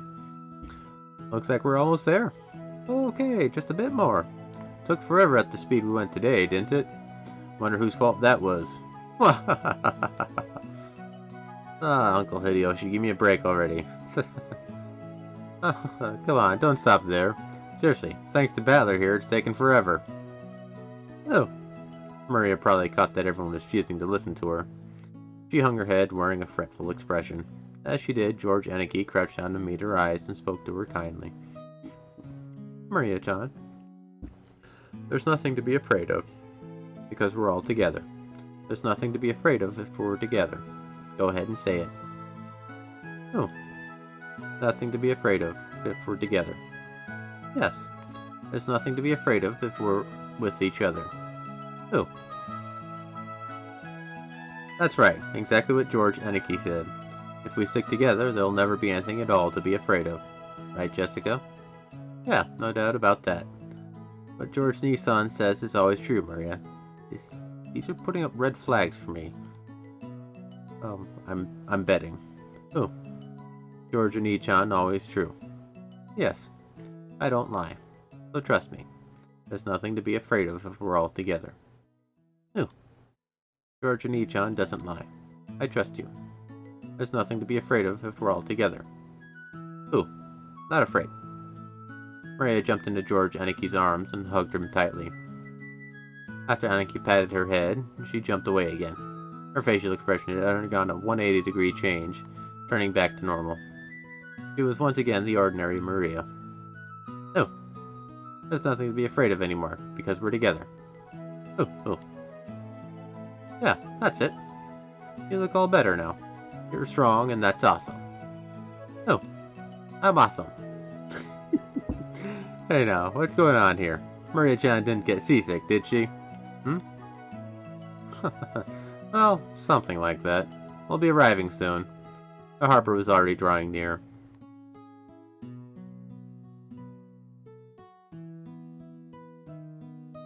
Oh.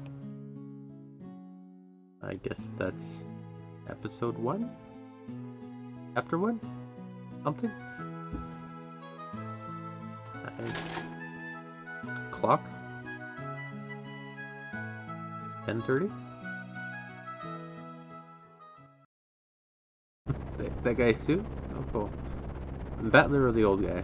The uncle. The boat gave a big shudder. It seemed we've docked at the harbor. The boat driver came out and jumped to the pier with the mooring rope. A large man in tuxedo was waiting there for us with a warm smile.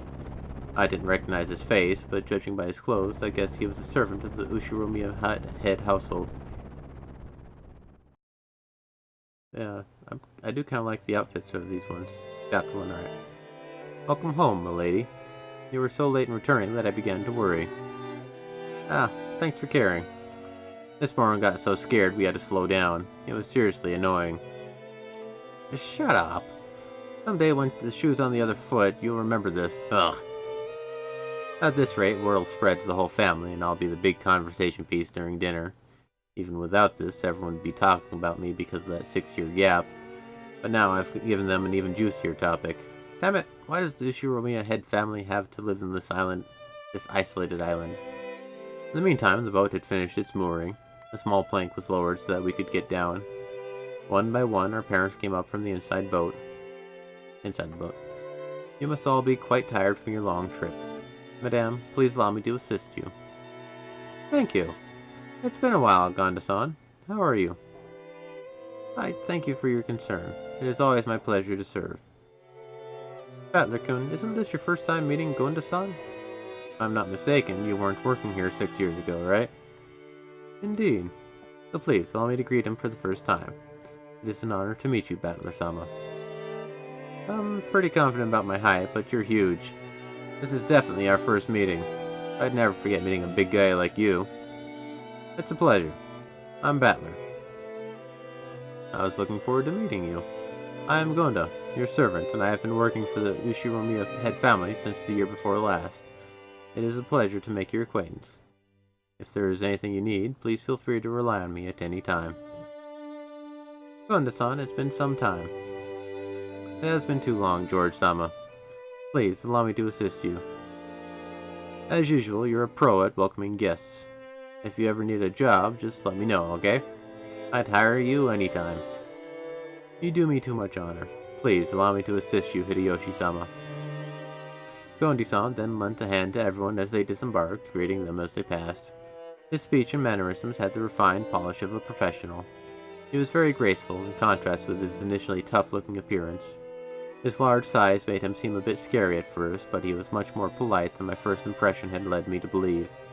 He claimed to have served on the island for 2 years, but he had doubtless worked at a similar job somewhere before. After everybody disembarked, the mooring rope was untied and the boat started to steer away from the harbor. It was probably returning to its home port in Nijima. The captain waved his hand in farewell. Maria conscientiously waved her hand back. Now that I think about it, that must be why I felt something out of the place for a while now. I can't hear the cries of the seagulls. Seagulls? The birds?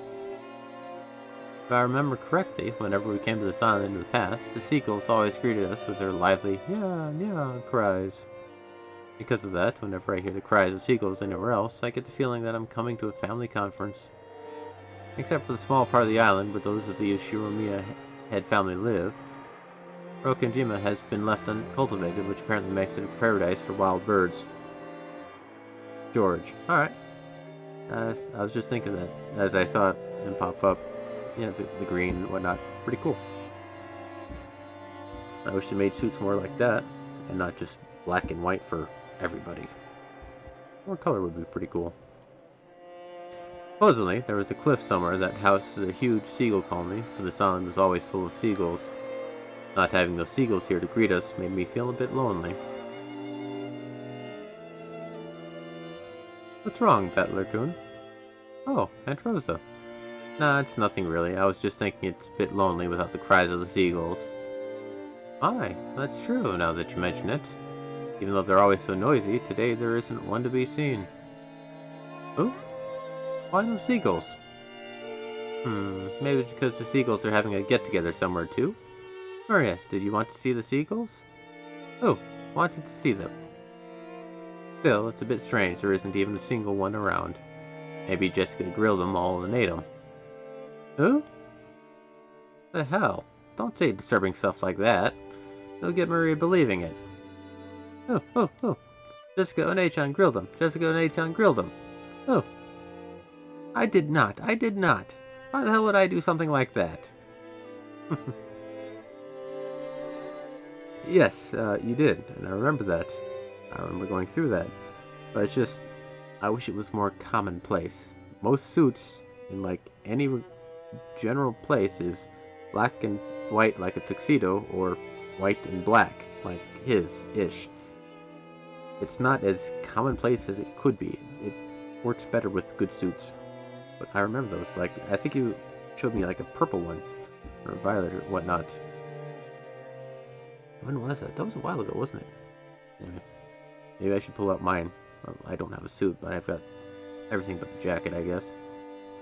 But again, it's all black with a red shirt. Kind of like him, I guess. I should get a white jacket like that and maybe cosplay as him. I could pull it off with the red hair, maybe. So I'd have to shave my beard. I don't want to do that. Anyway, back to the story.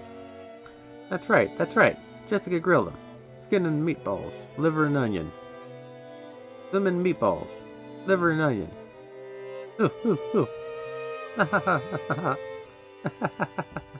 As I made fun of Jessica, Maria tagged along, looking like she was having fun.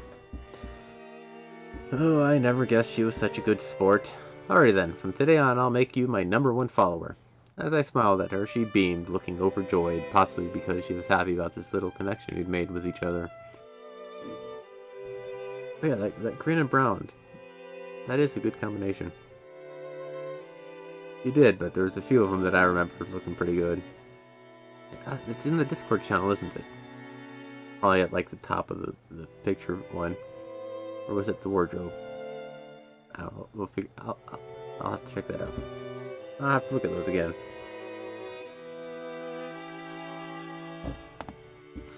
That's not it, Maria-chan. I've heard wild birds are attuned to changes in the weather and atmospheric pressure. The weather will probably get worse tonight. The seagulls might have returned to their nests early. Oh. Not grilled? Jessica and A-chan didn't grill them? No, no. I wouldn't do something like that. Battler, you admit right now that you lied. Battler-kun, Maria-chan is a naive girl, so she takes even jokes seriously. You should choose your jokes more carefully. George, Aniki gently scolded me. Even though I outstripped Aniki in height, Aniki was Aniki, of course. There was no choice but to obediently apologize. Sure. My bad, my bad. Maria, that was a joke. The seagulls are all taking it easy in their nest today, that's all. Battler lied? George and Ichan told the truth? Had she actually been tricked despite all that fun she was having? Her pure eyes made me feel guilty. Maybe I went a little overboard with her after all. Oh, thank you.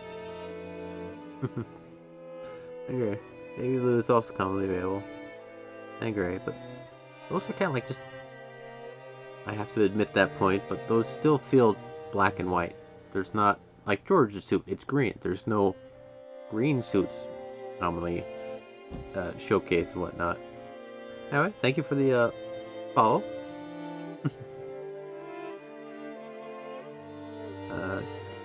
Oh, you had a mixer stuff. Alright. Potentially, yes. I'll worry about that stuff later, after the stream.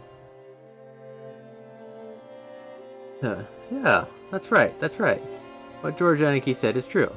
The weather's bad, so they probably went home for the day. It doesn't mean they're gone. Right, Aunt Rosa? That's right. Tomorrow, when the weather gets better, I'm sure they'll come back, so we can hear them cry, yeah, yeah, like they always do. Ooh. I'll wait until the weather gets better and they come back. Gonna wait until tomorrow. Gonna wait until the weather's better. Ooh, ooh. Maria was in a lighter mood and was looking forward to tomorrow when the seagulls would come back and fill the skies.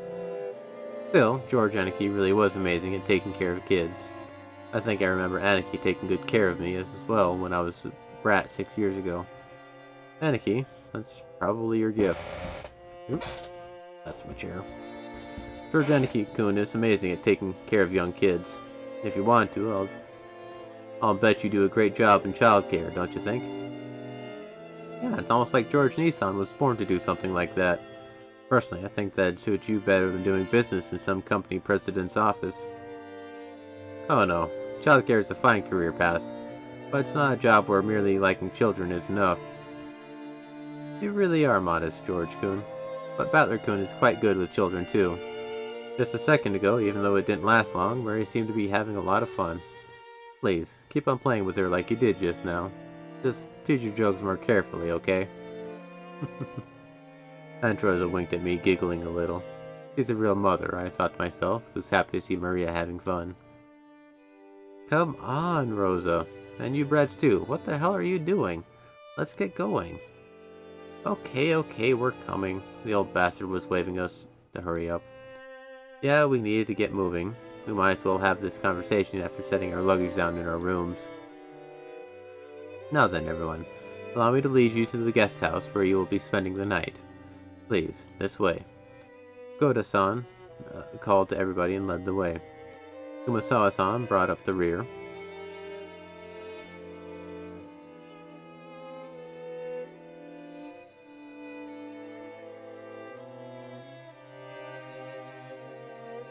A serpentine, twisting path led through a dim forest. It ran a bit uphill. I'd guess the path was made all twisty so the slope wouldn't seem too steep. But personally, I'd have been happier if they'd had the guts to make some stairs in a straight line. No doubt they made the path twist on purpose to put on airs of distance and importance. Before long, we saw garden-style stone steps. From here on, I do have some memories. Go up these and... At the top of these stone steps, we saw a beautiful guest house.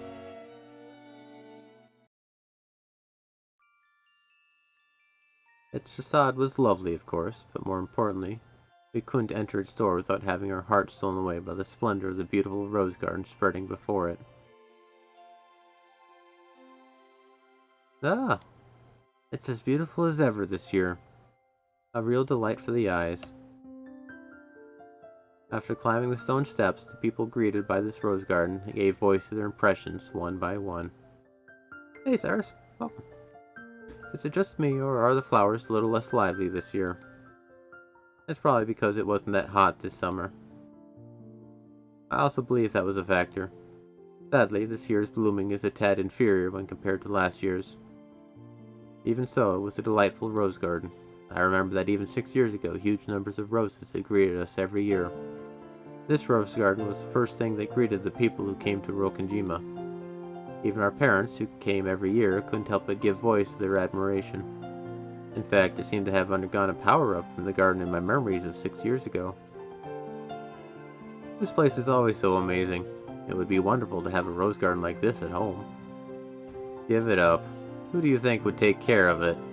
Roses are a real pain with bugs and diseases to worry about. Well, from what I've heard, Kiri Nisan takes care of her rose every day, make sure no bugs get anywhere near it, right? Huh? What are you talking about? That's right. Though in this person's case, the rose goes after the insects like some nasty carnivorous plant. Oh, so that's what you mean. Come on, Rosa, can't you give that a rest just for today? I've put that sort of thing completely behind me. I wonder. After all, you're a womanizer on an almost genetic level. No need to worry, Rosa-san. When a rose gives you too much trouble, it's always best to snip it in the root. Oh, such frightening talk this is. Guys who are popular with the ladies are always forced to live dangerously. I sure hope I turn out a bit prettier in my next life. Hideyoshi Nisan, like I keep saying, it isn't like that at all. And Kiri, stop it. You're freaking me out. You've made my rose wilt. Hey, Maria-chan, look over here. These roses are especially magnificent. Magnificent roses. Oh. Smells pretty sweet. Look, this suits my elegance perfectly. Hey, cut it out. Maria's gonna imitate you and get hurt by the thorns. She yelled at me as I leaned in to smell the rose scent with an exaggerated gesture. I thought she was overreacting, but when I turned around I saw Maria imitating my every gesture and George Aniki smiling broadly at us. Hey now, Maria-chan. Be careful. Rose thorns can hurt. Who? George Aniki-chan. Only this rose is strange. Oh. Strange? What's wrong? Maria pointed at a single rose. I immediately understood why she found it odd. In the midst of all these magnificent roses, one single rose was just starting to wilt. There wasn't any particular reason. Some roses flourish and others wilt. That's all there was to it, but Maria seemed very concerned about the only unhealthy one in the group. It must have made her feel lonely. So, you feel sad for this rose because it's the only one that isn't healthy? Oh. The others are all healthy, but this one's sad. Well, they're all bloom and wither at their own paces. I'll bet this one is just starting to wilt early because it got to bloom before any of the others. Yeah, that's right. It probably just bloomed like crazy, fulfilled its duty, and went to sleep. You shouldn't get so worked up about it. Oh. It seemed that Maria's pure, sensitive nature was making her feel some emotional pain for the rose that wilted alone. Even though she understood the logic of it, it still felt lonely to her. Then, Maria-chan, why don't you look after this rose until we leave? Oh? George Aniki straightened up and felt around in his pocket. He then took out the wrapper from the candy he had been sucking on the plane.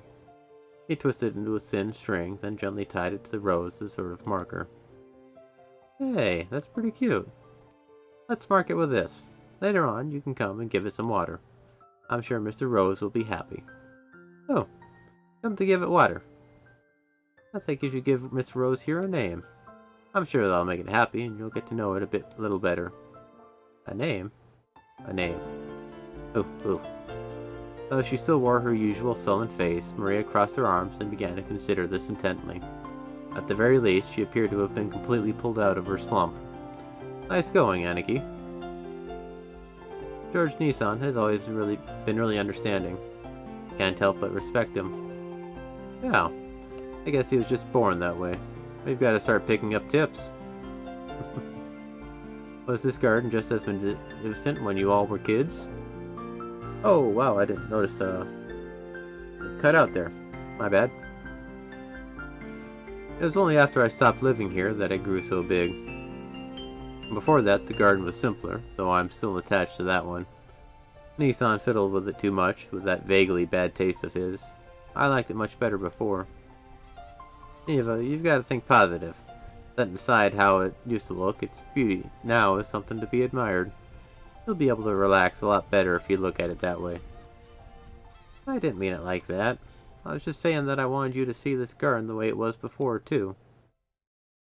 Everyone, if you please, I shall guide you to your rooms now.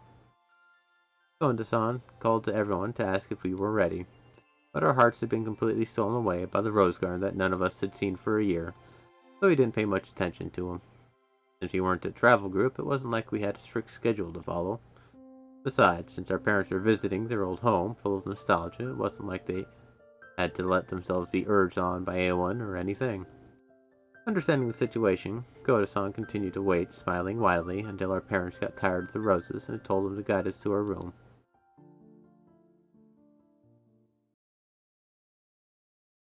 Oh? Hey! If it isn't Kanon-kun! It's been so long. How you doing? Uncle Hideyoshi suddenly shouted. In the direction he was waving was a slender boy. Meeting him right after a huge man like Goda probably emphasizes his small stature. The boy was in the middle of transporting piled-up gardening tools and the like in a wheelbarrow. When he realized he was being called to stop, he set down the wheelbarrow, took his hat off, and bowed his head. Good afternoon. I figured he was probably younger than me, and I realized by the general atmosphere surrounding him that he was another servant. He greeted us in response to Uncle Hideyoshi's call, but he seemed like he might be pretty unsociable most of the time. It was the greeting that lacked feeling. When Goda-san noticed that our interests had shifted towards him, he went to the boy's side and introduced him to us. Battler-sama, allow me to introduce you. This is one of the servants of the Ushiromiya household. Kanon-san, greet our guests. I'm pleased to meet you. I am the servant, Kanon. Yep, my first impression wasn't wrong. It is a pretty neat one. Am I starting your cosplay stuff going? You've already got too many projects to work on now, I think. But it's always interesting finding neat stuff. And I always do appreciate really well stylized stuff like that. He seemed to be unsociable, or at least not so good at talking. Compared to Goda-san, who was extraordinarily polished as a servant, you couldn't help but feel an inexperience typical of his age. When Goda-san urged him in a whisper to give a bit more of an introduction, the boy named Kanon only cast his eyes downwards. Kanon-san, could you perhaps give them a little more of a greeting? No. Because we are furniture. He didn't seem to be refusing to greet us out of spite. Rather, he seemed to have fallen silent because he didn't know what else to say to us in greeting. Well, Kanon-kun's shy and doesn't tend to talk much. He might not be that sociable, but deep down he's really a good person. Don't get him wrong. You've been working here for 3 years, haven't you? Pretty sure you started a year before Goda-san, right? Even though he wasn't exactly giving a terrible first impression, Jessica hurriedly backed him up. I see. Apparently his unsociable nature causes him trouble a lot.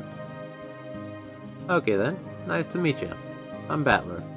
I'm 18. How old are you? He fell silent as though wondering whether or not it was a question he'd have to answer. But here again, Jessica plowed ahead.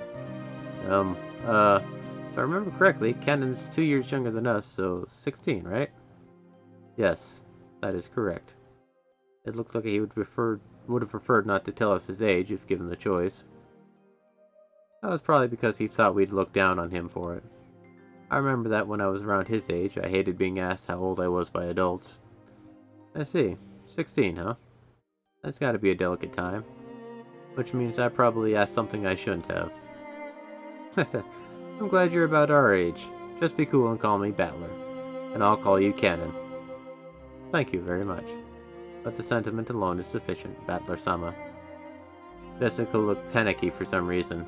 She seemed to think my impression of Kanon was getting worse because of his refusal. Well, as a girl, Jessica probably couldn't understand the fretful male heart at his age. At this age. As his elder, even by just 2 years, I took it upon myself to be understanding of that. Canon-san, could you perhaps be a little more courteous? A smiling face is also part of a servant's duty. My apologies. I shall make an effort. Koda-san, Canon-kun is trying his best, yes? It looked like he was often warned about being unsociable. Apparently, he hadn't improved one bit. Koda-san kept his miss to smile, but let a small sigh of resignation escape. Well then, I still have work to do, if you'll excuse me. It looked like Canon himself was uncomfortable with remaining silent here any longer. After another perfunctory bow, he turned around and started pushing the wheelbarrow again. Just then, the wheelbarrow suddenly wobbled and fell, scattering the load. I guess the wheelbarrow's single wheel got caught on a pebble and lost its balance. What do you think you're doing? Now, clean it up quickly. Koda-san urged him to hurry in a quiet voice, as though hinting that it was shameful for a servant to appear clumsy in front of guests. Canon-kun wordlessly reloaded the barrel with the fallen objects, as if to say that he understood quite well without being told. He seemed to be fine with the light-looking gardening tools, shovels and such, but he looked like he was having trouble getting his arms around and lifting up some sacks of fertilizer. Are you okay? You're so careless. Here. A lady, you will dirty your garments. Please, leave this to us. With a smooth motion, Koda-san took the shovel that Jessica had picked up. Behind him, Canon-kun was having trouble with the sack of fertilizer. Oh, you'll dirty your garments. Don't worry, the ones I'm wearing aren't that expensive. Besides, I hate guys who just sit there and make the waitress pick up the fork they dropped at a restaurant. I lifted up the other bags that had fallen. Of course, they weren't light, but for me it was a piece of cake. Canon-kun looked at me surprised. It was the face of someone who never would have expected to receive help from a guest. Battler-sama, don't worry about it. I will take care of everything, so... Don't you worry. I may not look it, but I've got it where it counts. Since Canon-kun looked like he hadn't yet gone through his growth spurt, he was stuck with a sort of weak body. This kind of weight might have been too much for him. It's quite heavy, and it's natural that it would be difficult for you. Don't worry about it, Canon-kun. Okay, my time to shine. This makes up for the boat stuff from before, right? Ha! As if this can make up for freaking out like that. Later, I'll tell you about it too, Canon-kun. Battler was totally hilarious. Gonna fall! Hoo, hoo, hoo. As they did this, I piled all the stuff back into the wheelbarrow. I beg your forgiveness for letting you witness such unsightliness. Come now, that's quite enough. Please go. Letting the guests, who were supposed to feel welcome, see such a disgraceful thing must have been hideously embarrassing for a servant. Pressed by Goda to hurry up and go, Canon-kun left. You're too harsh on him, Goda-san. Shouldn't you have helped him instead of being a bully? That was wrong of me. I deeply implore your forgiveness. Without even a twitch and a smile, Goda-san apologized elegantly. Oh, why not? It's first time blind reading it. It's fine. I'm okay with it. Canon-kun has a ton of things he's good at, too. It's just that being young works against him all the time. It's a crying shame. Well, it's a prickly age. Let's just leave him be. After all, closed-mouthed servants are the best kind. Isn't that right, Kumasawa-san? Ho ho ho ho. Urarel-sama, you truly are harsh. There is no servant as silent as me, of course. Everyone smiled wryly at that obvious lie. Even she herself didn't believe it, not in her wildest dreams. Though she must have said it to lighten the mood. Yeah, that's the kind of character Kumasawa Ba-chan used to be. The once stiff atmosphere had cleared up at once thanks to her cheerful smile. I'd like to set down our luggage soon. Koda-san, what rooms are we all going to take? It shall be the same as the previous year. Allow me to guide you. Please, this way. We headed towards the trim, elegantly simple guest house. This was going to be our temporary quarters for the night.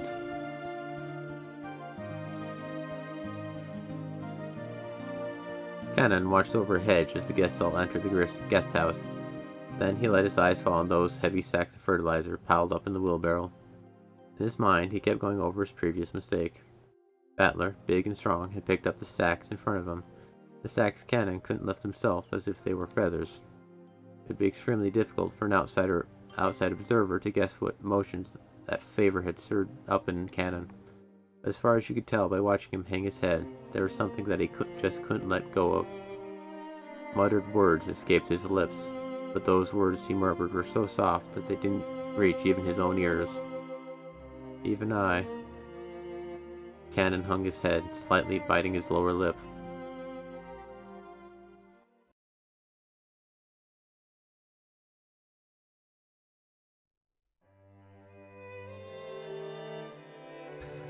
I remember the rose garden, but I don't remember this guest house at all. Was it built recently? Ryan. Visitor's retreat was written on a gatepost-like thing, but since everyone called it the guest house, I followed their lead. The brand new Western-style guest house, which stood overlooking the roses, had a magnificent design, carefully done in harmony with the garden. Correct. It was built the year before last. Ever since then, they've had us sleep over here. This place is more fun than that junky old mansion you knew. I wish my room was over here. Ooh, I want a room here too. I want one. I guess you could say my own house was upper class, but to me it felt completely ordinary compared to the head family. The display of wealth was shocking, as was the fact that they'd built this kind of awesome guest house for guests who came over only a few times a year. Iva-sama, Hideyoshi-sama, please, do make use of this room. Rudolph-sama, Kiri-sama, please take this room here. I really do love how beautiful and elegant this place is. Western-style architecture truly is wonderful. I can handle Western design for a few days, but any longer than that, and you need the good old Japanese look. Japanese people just relax best on tatami mats. They've been fighting over whether to make our new house Japanese style or Western style. Mom still holds a grudge about Dad having construction started with a Japanese layout, and they bicker all the time about it. I'm really jealous, George Nissan. Your parents get along well, don't they? Mine are so frosty. Then again, they're always in sync when it comes to my grades. All the rooms seem to be for two people. I was grateful since I wasn't going to be forced to share the same room with the old bastard under the pretext that we were family. And anyway, I figured those two wouldn't be able to enjoy themselves with someone like me around. What's with that creepy smile? You're thinking about something dirty, aren't you? Something dirty? Of course not. Please enjoy your stay. Ow, ow, ow, ow. That hurts, you old bastard. Once again, Dad pulled my ear from behind. Cut the crap. I'm getting a stomachache and I'm not in the mood for this. You're the guest of honor this time around, so play as nice as possible with Dad and Aniki and the rest. At the very least, be careful of what you say in front of Dad. Got it? Because wisecrack don't go too well with him. Jessica-chan, what's the head's mood been like lately? Same as last year, I guess. Considering they say he's got 3 months left to live, he's as lively, grumpy, and irritable as ever. Meaning this year he's in his usual bad mood. And as usual, the only one who's able to look after him is Genji-san. It seems the master will open his heart to no one else. Lately, us small people have not even been granted an audience with him. He showed himself up in his study again, probably doing nothing but that weird black magic of his. What he does for a hobby is his own damn business, but when he starts stinking up the house, it really gets on my nerves. I wish he'd never come out of that study again. You shouldn't talk like that about the elderly. We're all indebted to him since he rebuilt the Shiromiya family. We should be more grateful. Well, sorry. After being rebuked by George Aniki, Jessica had no choice but to take back her thoughtless remark. The Ushiromiya family was wealthy beyond belief, but of course that meant all its members were a bit strange, and completely out of touch with the world at large.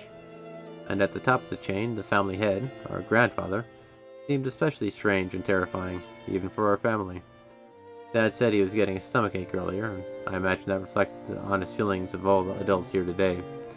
No doubt they were jealous of us grandchildren, who could just play around and laugh without a care. From the stories Dad told me, the family head was a violent man who ruled with his fists, beating his children, even his daughters, mercilessly with a wooden sword. If he was so strict and uptight about that, Why couldn't he have been a little more conservative with his kids' names? Because of that, even us grandkids have had to suffer. Anyway, I can't say I have any trouble leaving those terrifying stories about him. I don't remember meeting him very often, but I think I recall him looking extremely grumpy all the time, always making people cower with that sharp gaze of his. I remember that the room's atmosphere got so tense whenever he was around, he couldn't even breathe. What my dad said about me being the guest of honor now carries a little more oomph for me. Years ago, I was in elementary school, but I'm a high schooler now. If I act up, things could get serious. Ooh, scary. He does look frightening, but he's not so terrifying that you need to tense up like that. Nothing of what he says is truly unreasonable. He may be clumsy at talking, but he's a very logical person. But George Nissan, you've been the family darling since like forever because of your awesome grades, right? Grandfather treats us completely different. I've even gotten slapped with a wooden sword. On my ass. My ass. On my maidenly innocent ass. Well, you're the heiress of the head family, Jessica-chan. Grandfather's giving you special attention. You've got to realize that his strictness reflects his high hopes for you. Oh, come on. Seriously, I could just turn the succession over to you, George Nissan. It's a bit of a heavy burden for me to carry. I think I already said it before, but Jessica's the girl heir to the head family. We're only cousins in branch families, so she probably feels a totally different sort of pressure than we do. Ooh? Jessica Nei-chan, is that heavy? If I help hold it, will it get lighter? Hmm? Thanks. It's okay, I'm not gonna push it on you, Maria. I'm gonna bear this cross until my grave. Don't worry. She was grateful for Maria's innocent concern, but Jessica's face still seemed to contain some of the uneasiness she felt towards the future. Maybe we were in the same boat. Any high schooler with exams approaching would have trouble hiding their anxiety for the future. Maria, come here. You and I will be in this room. Ratlikum, I heard you're going to be with me in this room here. No? Now there's a surprise. It's bigger than our parents' room. Dang. Well, I figured we cousins would all want to hang out together. I told them to get a bigger room ready. Oh, I like it here more too. I'd rather be here than with Mama. Ooh, ooh. Oh, you like it better here too, Maria? Okay, this room is George's and mine, but we'll give you special permission to come in. Better keep it a secret from your mom, okay? Ooh, it's a secret. Aunt Rosa was right behind us, but Maria still answered, striking the air with her fists clenched tight. After setting down their luggage in the rooms, our parents gathered again in the corridor. I think that's probably a good time to quit. Hey, what are you Brett planning to do? And a nice little morning. Oop. And the internet's starting to act up again too. Hey.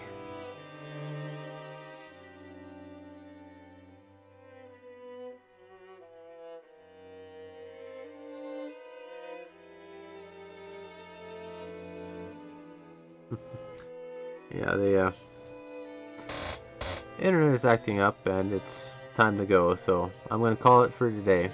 It was fun. It's like he said, it's a bit slow for the story to build up, but it looks like it has some promise. So far, a lot of characters. Not sure how much they all relate to what's gonna happen, but I guess we'll figure it out as we go. Anywho, thanks for sticking around. No. Next time I'll be doing it. This time is Thursday, so Thursday same time, 3 to 6. And I'll see where we go from there. Anyway, so long, folks. Till next time.